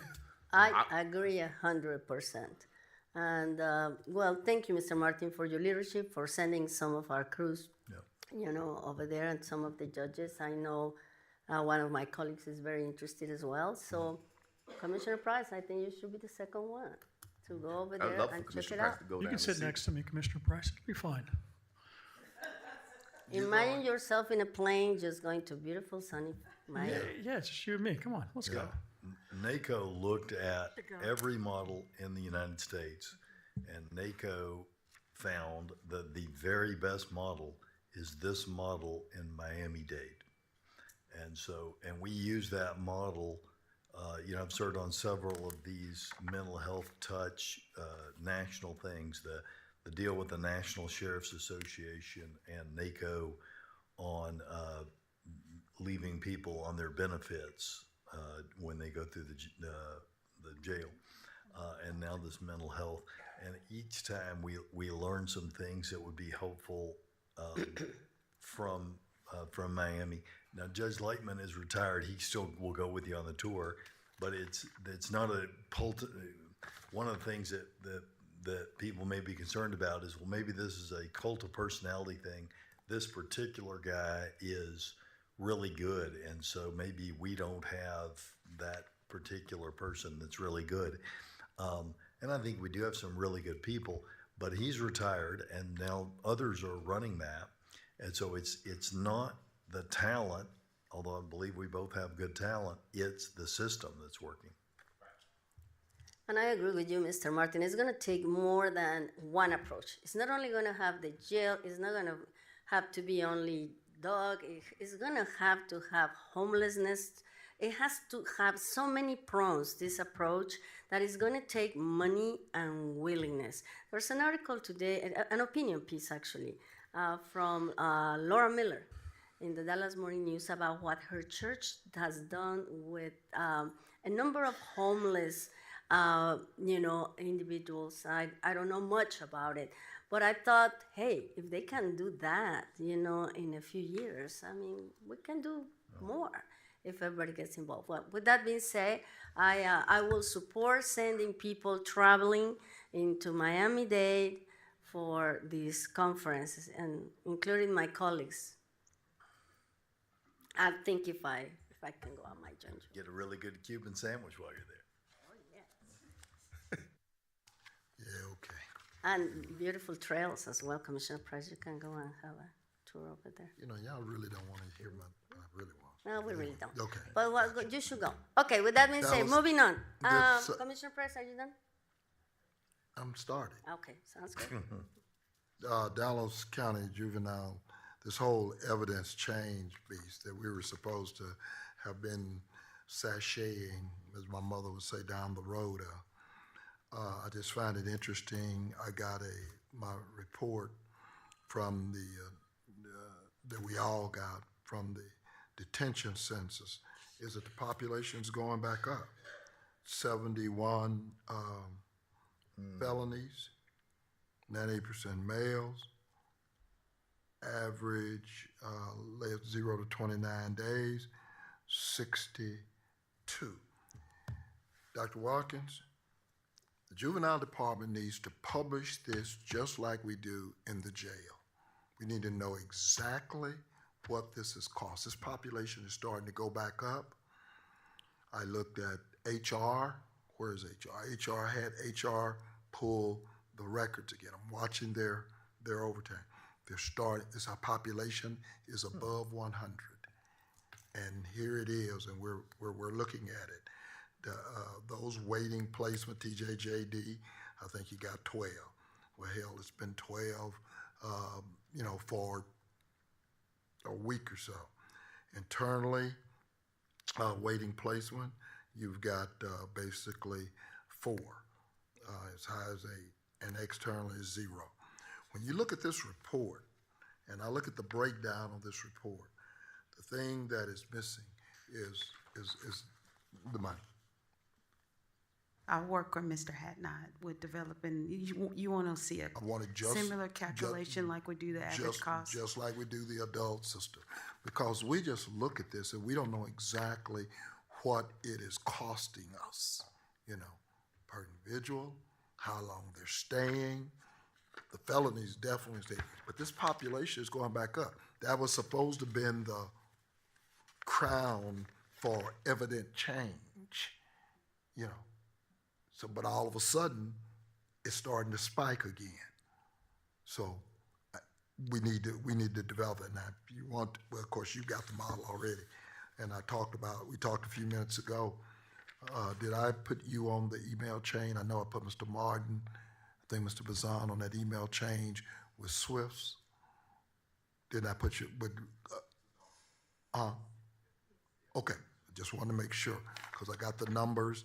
He has given us something different in what he says is supposed to be happening. I know the new chief just got here, and he still hasn't even been over in the jail yet.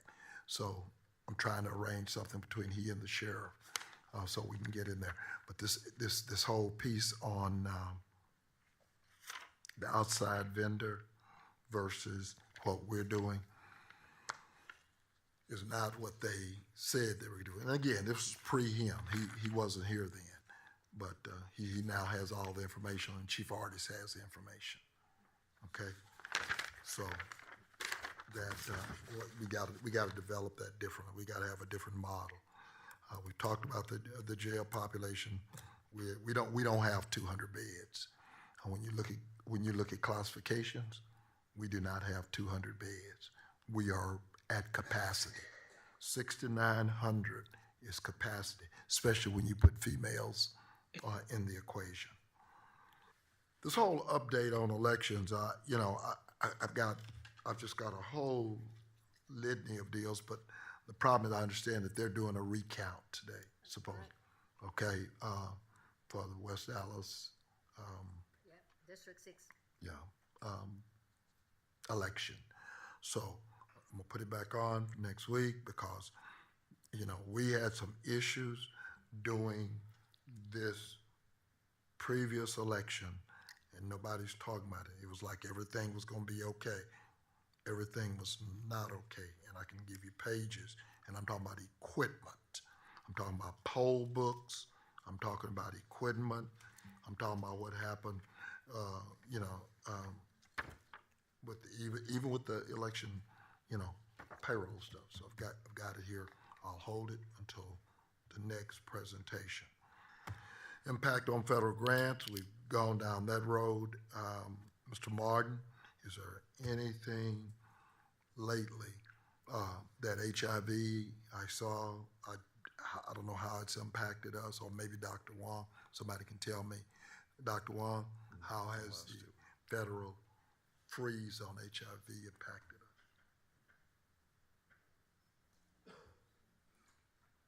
You're asking over the last 2 weeks? Over the last. At this point, we still don't know anything more. I've heard from other, actually it was just some communication with some of the other health department directors across the country that they were saying they had received some of their funding for EHE even, and so we were confirming that. So comparing notes, but at this point, still don't know. The White House, the skinny budget is out there that has some cuts, but that's what that is. So again, we don't know how that's going to end. Well, and I guess I keep telling you, so do we have in place a plan that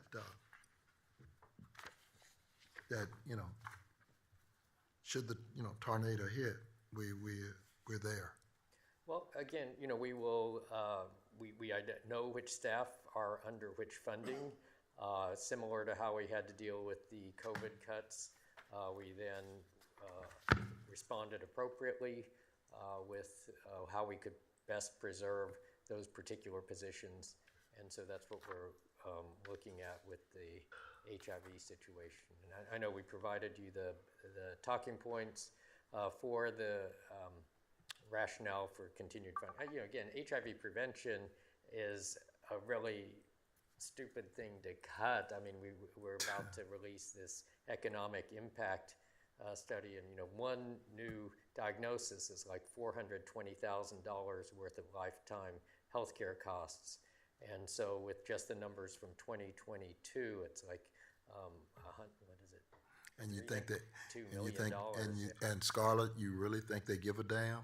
Well, exactly. I mean, for a lot of this, I think that a lot of the decision makers don't care about the impact, but that is the facts. And So we hope that enough people will consider. Mr. Martin, did we generate our delegation? I mean, not that, like I said, not that they're in a position to do anything, but did we generate? I know one of the things we do in BHLT, we always generate to the Texas delegation, whatever it is we're dealing with. This is of national import, and we need to be able to generate to our delegation those facts that Dr. Wong. So I'm just saying, before the week's out, I want to at least send it to our delegation for whatever. The importance of that is that each one of us interact not only with local community, but with people across the state and around the country. So it is essential that, in fact, we do know and have a very up-to-date view of what's going on in Dallas County. Is the 9th largest county in the country. And then, you know, what does that impact? What does it mean? What does it mean cost-wise? What does it mean family-wise to residents of Dallas County? We're at a point in time, you've already noted, that is heightened in paying attention to what's going on. And I see Mr. Reed over there, his ears have most definitely perked up because he is in contact statewide and nationally to see where are we today, and then also what must we pay attention to see what's coming tomorrow and 2 years from now, 5 years from now. So thank you for all the efforts you have to at least put us in a position to be knowledgeable and to be able to join together. And do again, that we work as with some of the United Front. national groups also, NACHO and the Big Cities Health Coalition, which is the 35 largest city-county health departments. So they're all monitoring, but we'll try to continue to convey anything that we hear, certainly. The court is asking for a 5-signature letter to the delegation regarding the impacts of potential cuts from the federal government. With regards to at least this program, since this is the one that has been the latest in the crosshairs, that what it would do. He has numbers that he continued to talk about impact. He needs to frame that in such a way that we get a chance to transmit that to our delegation, so that we're on record. Right. At the end of the day, sound like you said a few minutes ago. Yeah. It took me a while, but this court finally sued the state's ass. Right. We've been holding those people, for years, costing us about $14 million? Am I correct? Was it the last time I checked? Ms. Richardson, about $14 million? Okay. Yep. That's should be with them. Hell, we could use $14 million. You just got through talking about what Miami's done. We could use that $14 million. That's right. But until we did something, they just say, hey, let them stay there. Let Dallas County pick up the tab. That's right. Plus, we could use the 400 beds. Right. Hell, we'd be fine. It's not just the money; it's the beds. And actually, I'll share with you something that I shared to Mr. Martin and Charles, I think, earlier this morning that just came out. There was that temporary restraining order on that funding, the COVID funding that we had cut. So the 23 states that had filed suit, that TRO was extended, but unfortunately Texas was not one of them. But that's I was about to say, what the hell difference does it make? Texas, we weren't one of them. I know. Yeah. Charles and Dr. Wong will get together and get that 5-signature letter. Okay. The DOJ report, Juvenile, I'm waiting for somebody from the state to get me that total. I guess what I'm going to ask from the Juvenile Department, I want to know, have they given us a final report with regards to Dallas County Juvenile Department? Do we have a final report? We do not. At what point in time are we going to ask, what the hell are you waiting on? At what point? When are we going to ask? States got their DOJ, correct? Okay. Why? What are they waiting on with regards to us? who do we need to generate, a missive to say, since they forged all of these allegations, what are we waiting on? For the record, Lynn Hadnot, Commissioner, to your question, I have been in regular communication with those folks. Unfortunately, I'm not aware of an enforcement mechanism to speed up the timetable. They've assured me again that they're continuing to work diligently. The investigation is in what's called the review process with their counsel side, and it's just, again, the waiting game. But again, I don't know of an enforcement mechanism that we can employ to facilitate that report coming any quicker. Maybe I this understand your frustration. Maybe this is time that I reach out to our delegation, and I'll ask a delegation to ask them when, and maybe the court don't want to. I'll ask a delegation. This is in regard to the second investigation that they started that they haven't done the final report. We got a first initial one before you got here, and then the second one is the one that we're waiting on. True? My understanding, there's actually two separate report numbers. Yeah. Valid point. Yes, Sorry, sir. I misspoke. Yeah. Apologies. It doesn't matter. It doesn't matter. You conclude the shit. I mean, that's my point. Just conclude it. If you got it, you got it. Review it, submit it. Yes, sir. That's supposed to be the guidepost by which you're supposed to be able to so-called rectify whatever's out there. So, but again, I'll ask for that here.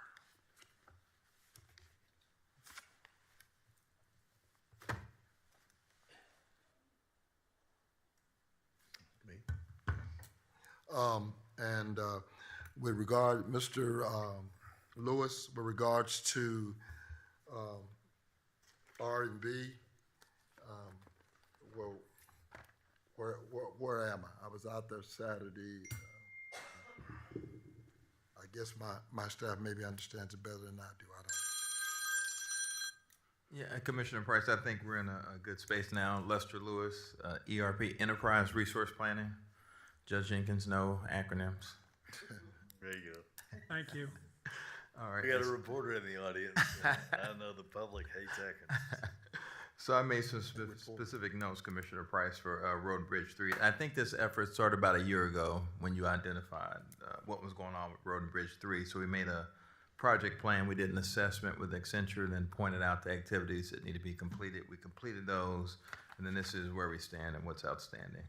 So all the current projects are now approved and active in PPM. So they have a bunch of projects, as you know. The only issue is some of those need to be transitioned to close because they were some of the old projects. So all the projects and awards are in. All necessary awards have been created and associated with the appropriate projects. So, and for clarity, awards are required only for sponsored or partially sponsored projects. So not for every project, but because you guys, the volume of work and you need to charge back, you need those awards. Labor costs is the biggest part of this. A couple of staff have been trained on how to upload and perform mass imports of labor costs. They've expressed interest in practicing the process before going into production with it. And then the last thing are the non-labor costs. Training for this process is still ongoing, so that'll be the next thing, the non-labor costs. The only real issue we have, and I'm working with one of our vendors on a demo for next week, is to make it easier for them to capture the time since they're out in the field and they're just jumping project to project in the field. So they can associate their time when they clock it out with a particular project, then it won't have to be done after the fact. If we get that to work, then for them, capturing the labor costs will just be automatic. It'll be in the system, so the reporting will be faster. So I think that's probably the last major hurdle. I want to stop here just to see if you have any questions. Well, my question is, because they're telling me they're still dealing some with the spreadsheets. They are. That's the part I want to address with the timekeeping. But they're not needing to do it anymore for the actual awards and to do their billing, so they can send out invoices to different cities and get their funding. They had to do that manually, so they were using the spreadsheet for that, but that part is over now. The other thing we have to fix is the approval workflow. So they had their own workflow, and I think it went through Dr. Watkins' office. So we're going to probably take them out of the loop of that because they were approving them. And then I think GL will still be involved, but you guys will be out. Yeah. Okay. So, I mean, we're doing the work. At the end of the day, the invoicing is become a real issue for us, and it's just labor intensive. Yeah. But they still have to go through the county anyway, right? Well, it's not about the county. Well, I know, I realize that, but it's a whole. So it's kind of like the POs and how they're set up in the projects. I don't need to approve them, and it's a delay, causing a slight delay too, because I got to get on the system and approve them through the workflow. And so sometimes your staff is waiting on us to approve. And so at one point I had 189 sitting in my queue because they were uploading them pretty quickly. And so these are appropriated funds, so I don't need to approve those in that manner. So I did talk to Mr. Lewis and his team.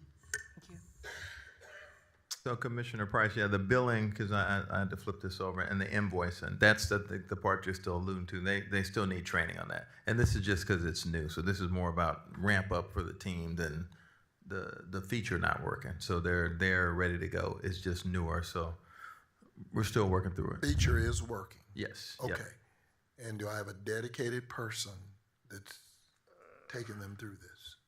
Well, yes and no. The person we had is leaving the county, so we have to replace him. The person who's been on the project from the beginning was a contractor, and unfortunately, he's leaving Dallas County after 3 years. So yeah, we're hiring someone new. So it'll be a brand new person, unfortunately, but they will be dedicated. I think when I was out there with them, kind of getting on them, is there somebody named Jennifer? That's not her, though. No, it's Ian Soames, but he'll be leaving. But the good thing is Ian was able to do this level of work, and he's been remote the entire time. The new person will be here local, so they'll be able to go out there and speak with them. Definitely. So I talked to Vincent and Roger. They were very happy about that, and I think both of them feel good about where we are. This is now just learning a new system with a new workflow, and they were able to build in the business processes that they wanted. Thank you, because hell, like I said, we're out there doing all the work, and we can't bill and get any of the receipts. And Dr. Watkins, every time I look at that daggum budget, I look at all my colleagues, they got all this money, and ain't doing no damn work, and I'm doing all the work, and I ain't got no money. Story. Yeah, whatever. Anyway, so okay, thank you for your time.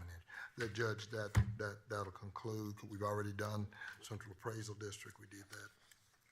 So we're at the consent agenda. Takes our consent agenda. Is there a desire to remove anything from it? No, I move the consent agenda. Second. I just have one question, Mr. Bazan, and I apologize. I put it in my notes, but I didn't see it when I sent my emails. I saw the Luby's payments. Are we already getting better with the company? With what? So those are just invoices, Dr. Garcia. They're already, we took a projection from last year. We created a department. And so those are just some of the invoices that need to be paid. Okay. So, but as far as we know, everything is moving okay? Yes, ma'am. As we discussed last time, we were going to brief this. Yes, ma'am. Those are just the invoices from the first quarter. Okay. Yeah, they are. Okay. Thank you very much. They're in line with what you projected? They're in line, and we'll do an update as far as the year-to-date report for the next Commissioner's Court, and then we'll send that to you guys as well. Perfect. Thank you, Dr. Watkins. That's what I needed. I appreciate it. Thank you, Judge. Thank you. All those in favor signify by saying aye. Aye. Any opposed? Motion carries unanimously. Next, we have our bids. And Commissioner Price, pool one. I just for discussion. Move approve the bids? For discussion. Okay, yeah. Okay, well, let's. Second on the bids. Well, wait then. Do we want a separate vote on that when you want? Not necessarily. I want information. Okay. Okay. I just said discussion. So they're before us. Go ahead, Commissioner Price. Yeah. With regards to the juvenile training, we're spending $102,000 for a recording system 3 years. Why? we have Mr. Hadnot speak to that as well. But transparency is obviously very important. We all support transparency.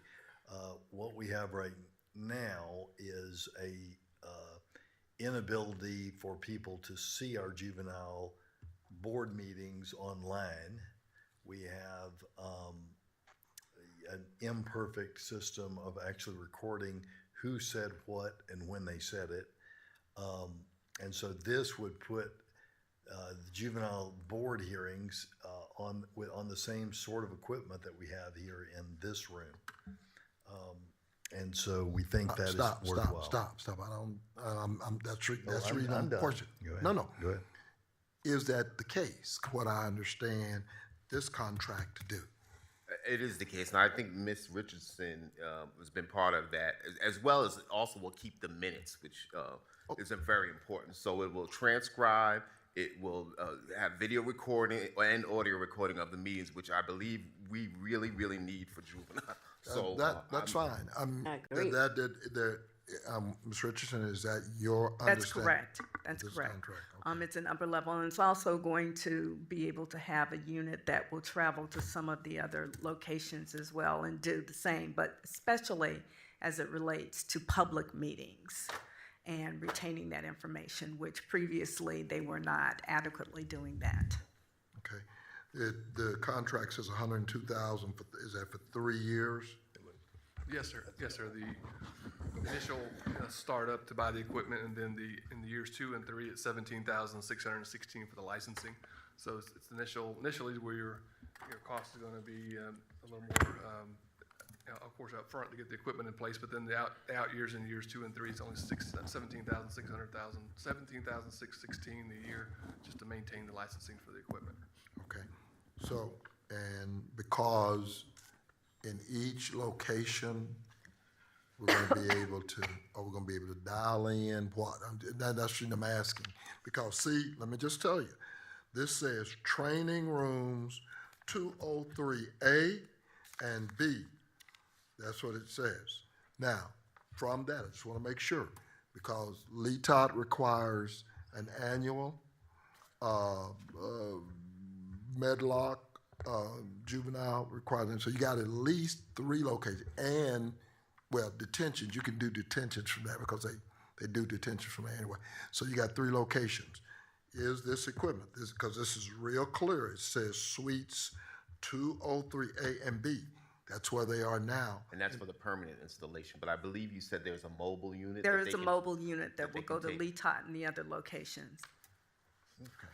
That's a part of this contract. Yes. Included with the whole price and service and everything that needs to be included. Correct, Thank you, Ms. Richardson. Thank you, Mr. Fresh. I will be supporting it. Okay. Just so the Okay. suites 203A and B is where it's installed. Correct. Permanent one, yeah. Okay. Any other questions? No. All right. All those in favor signify by saying aye. Aye. Any opposed? Motion carries unanimously. Next, we have the RFP. So move. Second. Any discussion here? All those in favor signify by saying aye. Aye. Any opposed? Motion carries unanimously. Ms. Madrano, but I do want to, my comment was just going to be with regards to that. Is this an annual release? Okay, got you. Because I couldn't see it. Okay, got you. No problem. Keep going, Judge. Court orders L. Now we're on court orders. I move court order 1 to 37, addendums 38 to 40, pulling court order number 34 by staff for 2 weeks, pulling for a separate vote court order 22, 27, and 30. 22 by Price, 27 by Zimmerman, 30 by Garcia. We got that? All right. And Commissioner, can I just add to that? We have a speaker for 38. And we have a speaker on 38. It's not in my notes. So 38. Okay, repeat that. Is that all the only changes, staff? Well. Any additional colleagues? Going once, going twice? Hold on. Damn it. Speaker. That was on 38, Commissioner. It's 38. which is, Yeah, I see what it is. okay. Yeah, there are two speakers on the speakers list. One is on and miscellaneous, and one is for Court Order 38. Okay. They, I did ask some questions, but, Yes, you asked, you put 20 seconds. yeah. You know, but look, let me tell y'all something. I'm not gonna be confined. I don't think we have a motion in a second yet. Yeah. Was there a second? I don't know, I move. Did But you I have second to it?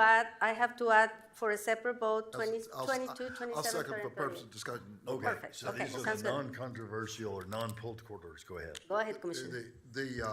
I think, Mr. Bazan, or purchasing, how many miles can the DA's office have, Mr. Hamilton, maybe you can tell me, on these daggum vehicles that, I'm gonna get pissed off every week when y'all buy new vehicles for everybody, and I'm still working on, I still got 1990 vehicles with 500,000 miles on. So how many miles are these vehicles got on them? What item are you talking about, Commissioner Price? What Well, item? let's start out with L1. Public Works has got one, Alberta and that, L2. How many vehicles? We're buying all of these, Tahoes and Escapes and all these vehicles. I wonder how many dadgum miles their equipment has on it. Commissioner, we can pull that information for you. You have adopted standards for both county vehicles that are not pursuit and then also for pursuit vehicles too. So Are these pursuit, well, I know the Public Works not, but is the DA's office, the DA shouldn't have pursuit vehicles. as I understand, these items were previously approved. I'm not sure. These are budgets items. I'm not sure. Yes, they were Purpose. previously approved. L1 was previously approved, Commissioner, and we just had to come back because the quote expired, and this was an updated quote. Yeah. And it was already part of their federal forfeiture budget that we So briefed. they're paying for it out of federal forfeiture Yes, sir. funds? Then And that's- L2 was part of the FY25 budget, and it went through ASC, and it's for vehicles that's past the maintenance cap. What is the maintenance cap? Yeah, that's what he wanted to know, and it's That's what- 150 for, So, right, 150 for but what is it? He's asking not about the pursuit. non-pursuit. And then I'll double check unless they altered it this year, but it's typically about 85 for pursuit vehicle. Pursuit vehicles, I understand. These other vehicles. And then these should be about 150. And let me just ask for the record. So once they pass 150, Mr. Basan, they qualify for a new vehicle, correct? They'll go That's through the the cap. process to get a new vehicle, yes. Exactly. Okay. And in this case, Dr. Watkins, if I understood correctly, the reason they're in front of us is because they expire and they have now a higher price. Yes, ma'am, and we instituted maybe a couple of years ago, we sent out the vehicle requests through, even with the forfeiture funds, to ASC so that they can look at it and make sure they're in line with whatever the guidelines are. Thank you, Dr. Yeah, Watkins. one thing we might want to look at while we're on this anyway is, years ago, 100,000 miles would be something to cheer about on a car if you bought it new. And now that is, very, very routine, right? So on these non-pursuit vehicles and even on the pursuit vehicles, we might want to look at what some of our colleagues, maybe NACO and Conference of Cities would have, what they're doing, and see if we need to adjust those at all. I'm not saying we do. I don't know the answer. But, somebody was telling me the other day that on this fleet of Toyota, which I don't guess we have those, but this fleet of like 10-year-old Toyota trucks, they were like, oh yeah, these will last, another 100,000 miles. And I was kind of surprised by that. I was like, wow, pretty neat. We can initiate that review, Judge. I know the pursuit vehicle, you generally see 75 to 85. Yeah, I'm On the not- non-pursuit, though, we're probably on the high end at 150, but we'll do that study and report Yeah. back. I mean, I don't know, so I'm just saying maybe. Y'all gonna get this conversation from Yeah, me. come Y'all on, gonna get this right. conversation from me every dadgum time till I get rid of them 300,000 mile vehicles that my people are, But those Keep are running big them like trucks, that, right? Commissioner. Like road trucks. We're gonna use them. Huh? You keep running them like that, we're gonna use them. Hell, I ain't got, what's my choice? That's my Okay, point.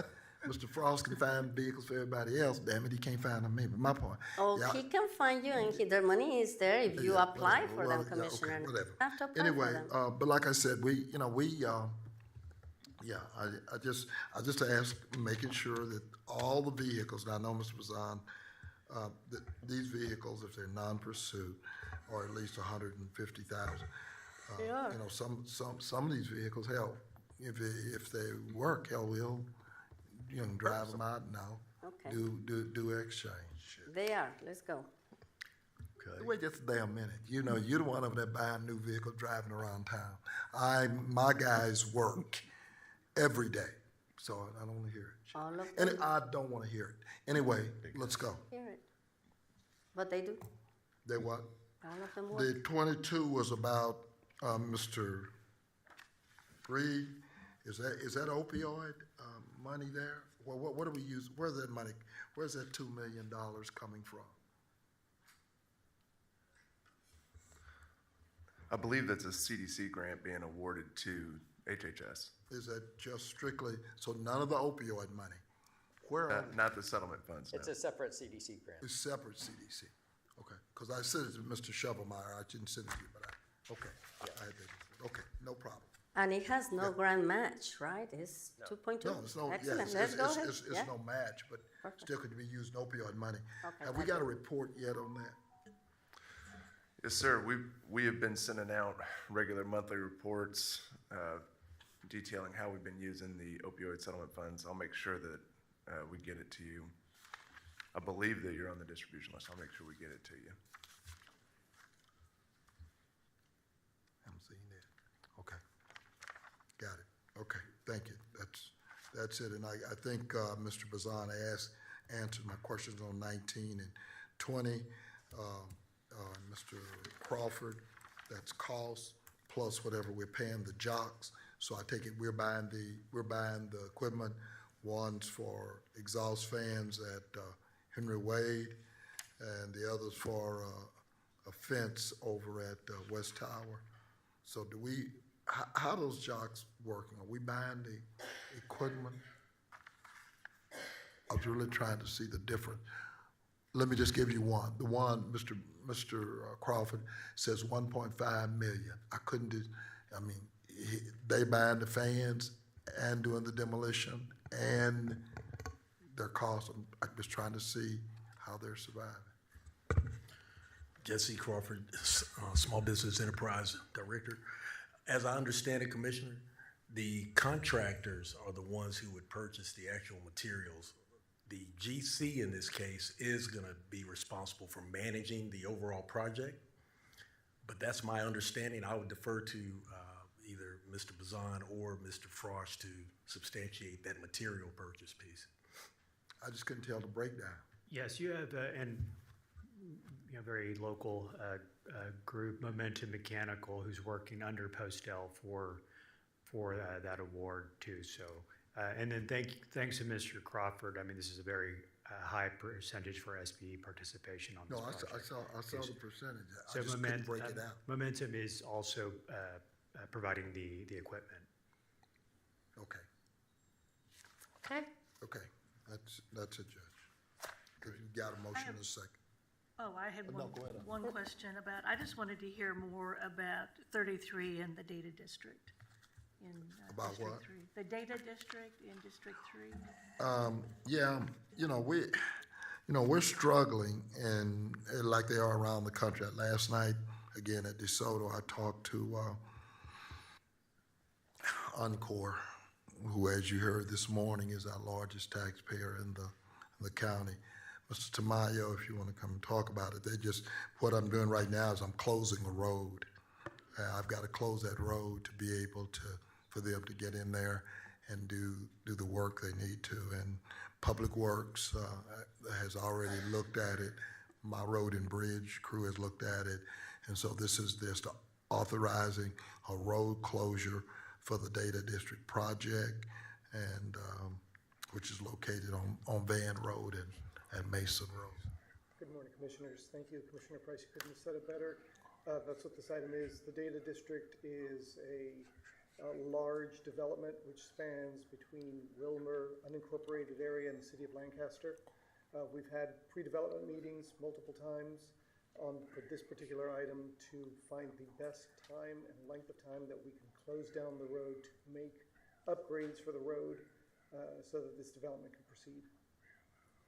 Perfect. Thank you, Mr. Tamayo. Thank you. And Commissioner Price and I had visited about this.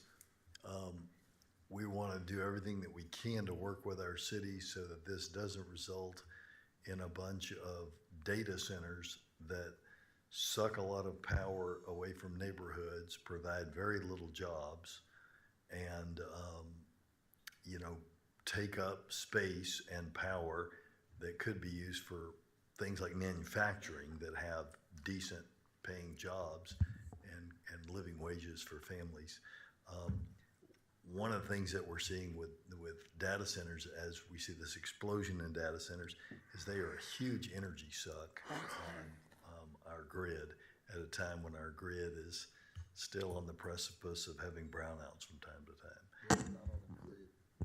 But the Grid infrastructure. and, when you say grid, the water is much. I mean, they take as much water. Suck a ton of water. Yeah. They're just all around not a great deal. Yeah, but this is one that's been in the queue for quite some time, which is just a Yeah, matter and of- I'm making the point, just because the word data is attached to it, doesn't mean we're out there recruiting data centers. No, I understand, and then, to me, I just wanted to hear more about it, because it makes a lot of sense. Because that's where the land is available to do this kind of endeavor. Even though, industrial center is probably, the Garland area probably does that for Dallas County. But it's also congested as far as the land taken over by residential and commercial properties. So, no, I just wanted to talk a minute about it, to say how much sense it made to me to have that located in Dallas County in District 3.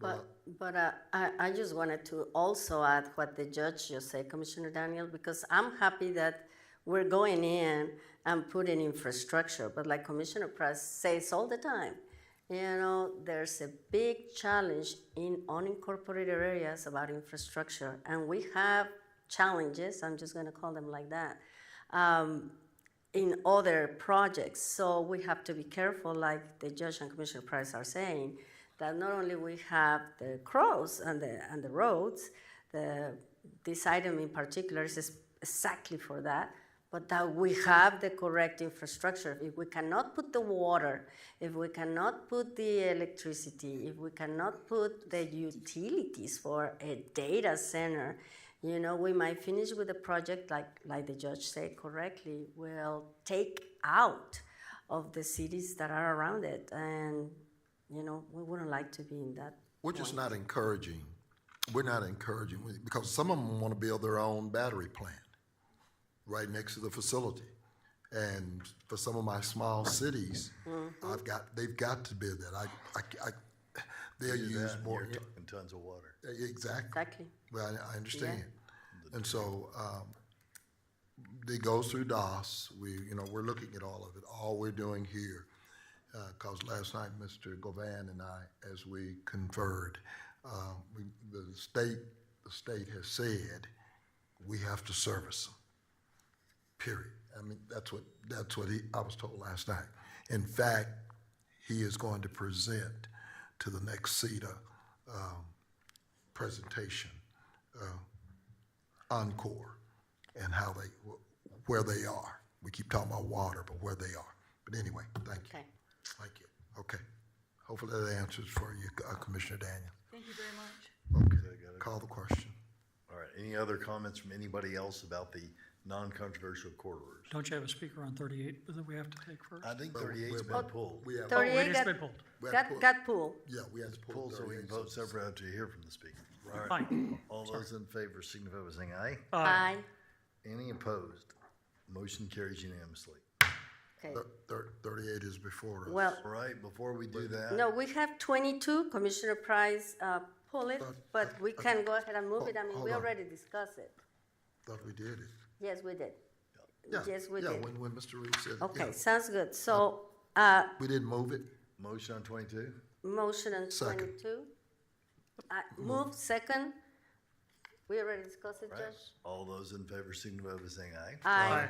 Any opposed? Motion carries unanimously. Next item is 27 by Commissioner Summerman. Dr. Wong, if you don't mind. Move hold on. approve. Move it Thanks. on. Move Sorry. approve. Apologies. Second. Go ahead. Okay, I didn't catch that, but as long as I know he seconded. Moved by Garcia, second by Okay, Price. good. Thank you. Got it? Go ahead. Apologize for the interruption, too.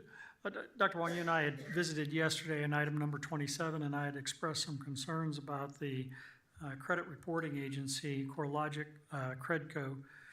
They had two pretty significant cases against them where defamation was brought. One is the Fernandez case, where Mr. Fernandez applied for a home mortgage to use the CoreLogic Credco to obtain his credit report.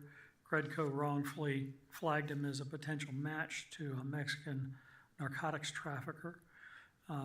And, problems ensued, and there was litigation to the tune of a $58.5 million settlement. And then in Steinberg, CoreLogic Credco noted that Ms. Steinberg was deceased on her credit report, but she was alive. And litigation ensued, a $5.7 million-ish settlement ensued there. Do you have any concerns about this at all, or should we go ahead and do it? I would like your advice. Sure.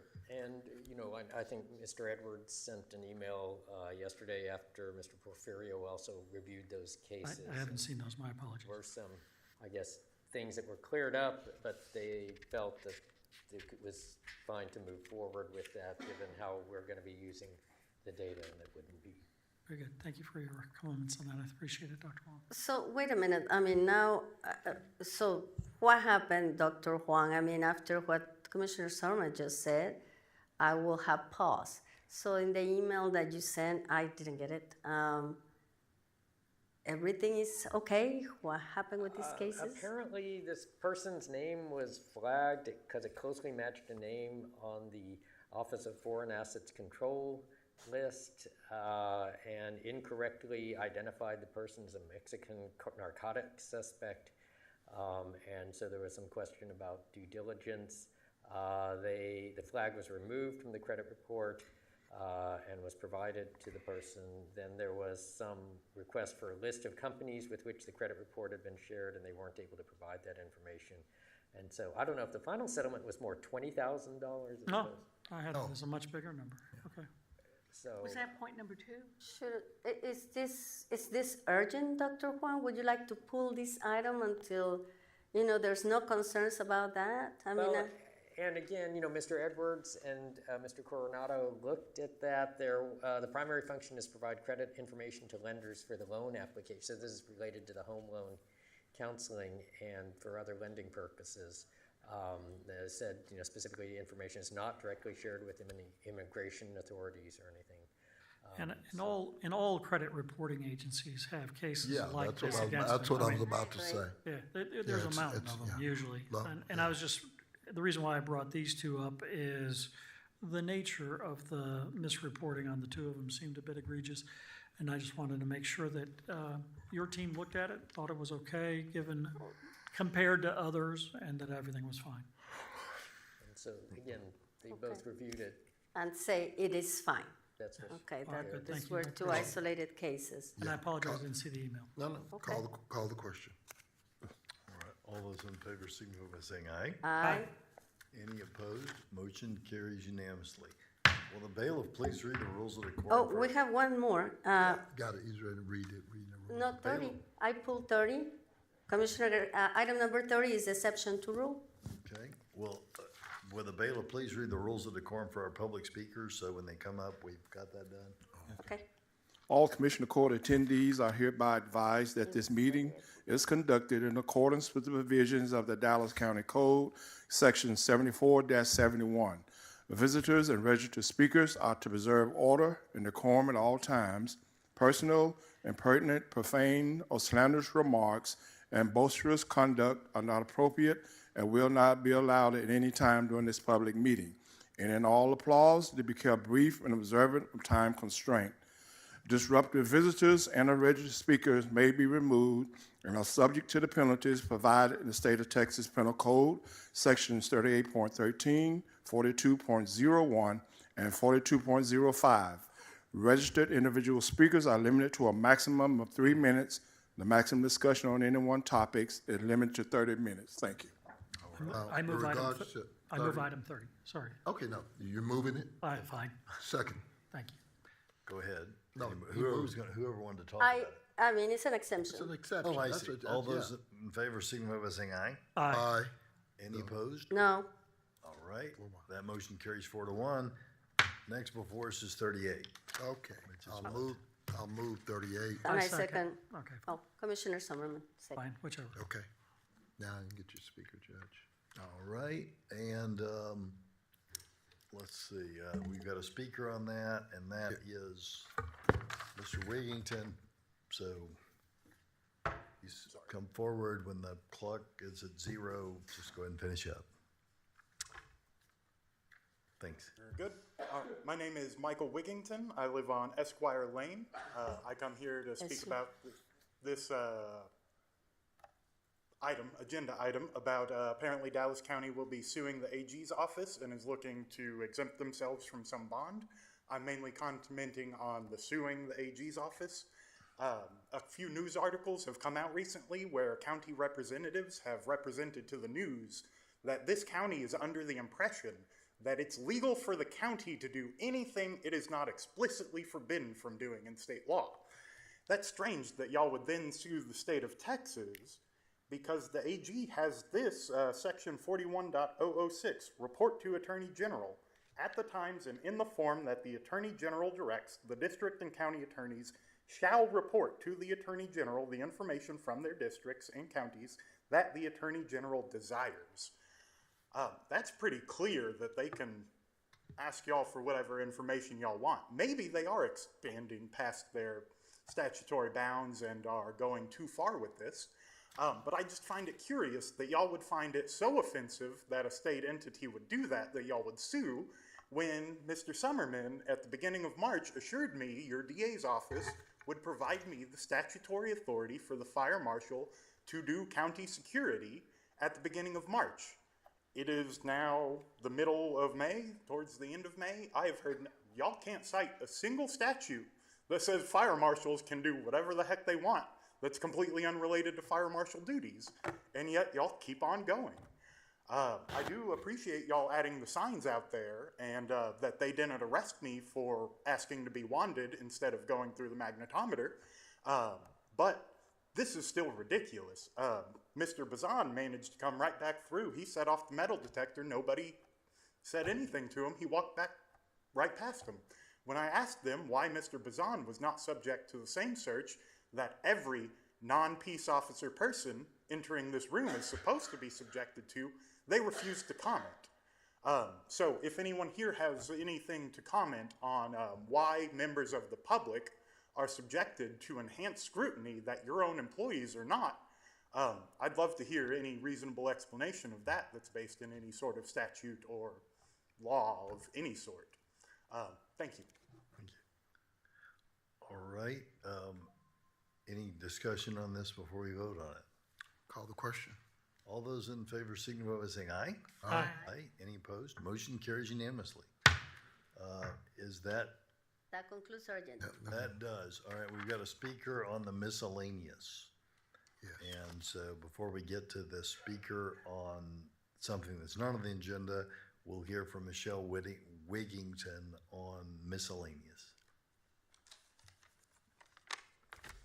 Hello, Michelle Wigington. You know where I live. Buried in the miscellaneous equipment brief is the only thing I can find regarding the resignation of the county marshal services title, but it's as confusing as having fire marshals that identify as county marshals doing security.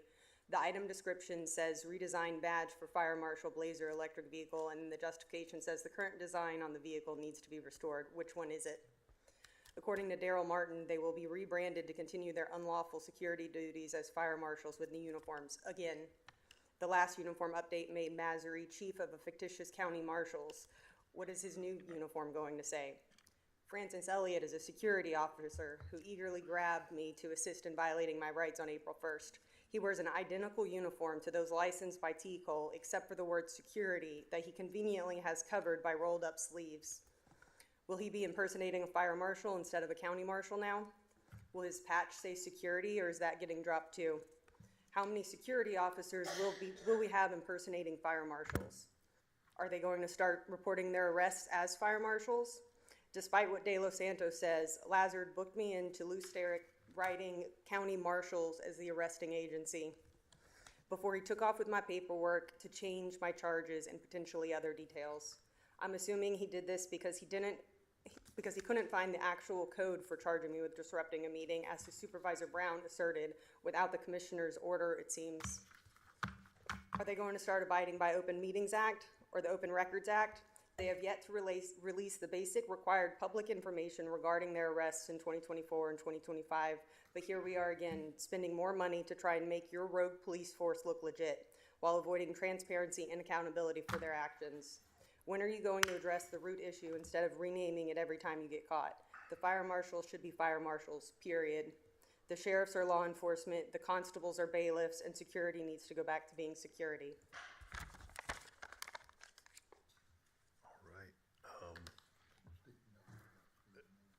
And finally, on our public speakers, we have Steve Miller, who would like to speak about an open records request. Mr. Steve Miller. Mr. Steve Miller. Is Steve Miller online? All right. This concludes our public speakers and our agenda, except for closed session for today. We will now move to closed session to consider matters under Chapter 551 of the Government Code as previously posted.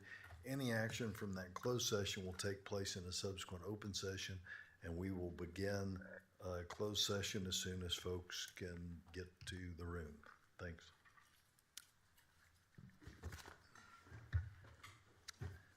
All right.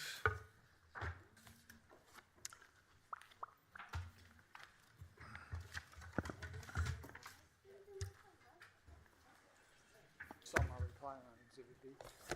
Yeah, but I was asking if you're cool with the document. Yeah. Can you scan it?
no action necessary from the court's closed session, so we stand adjourned. Thank you all.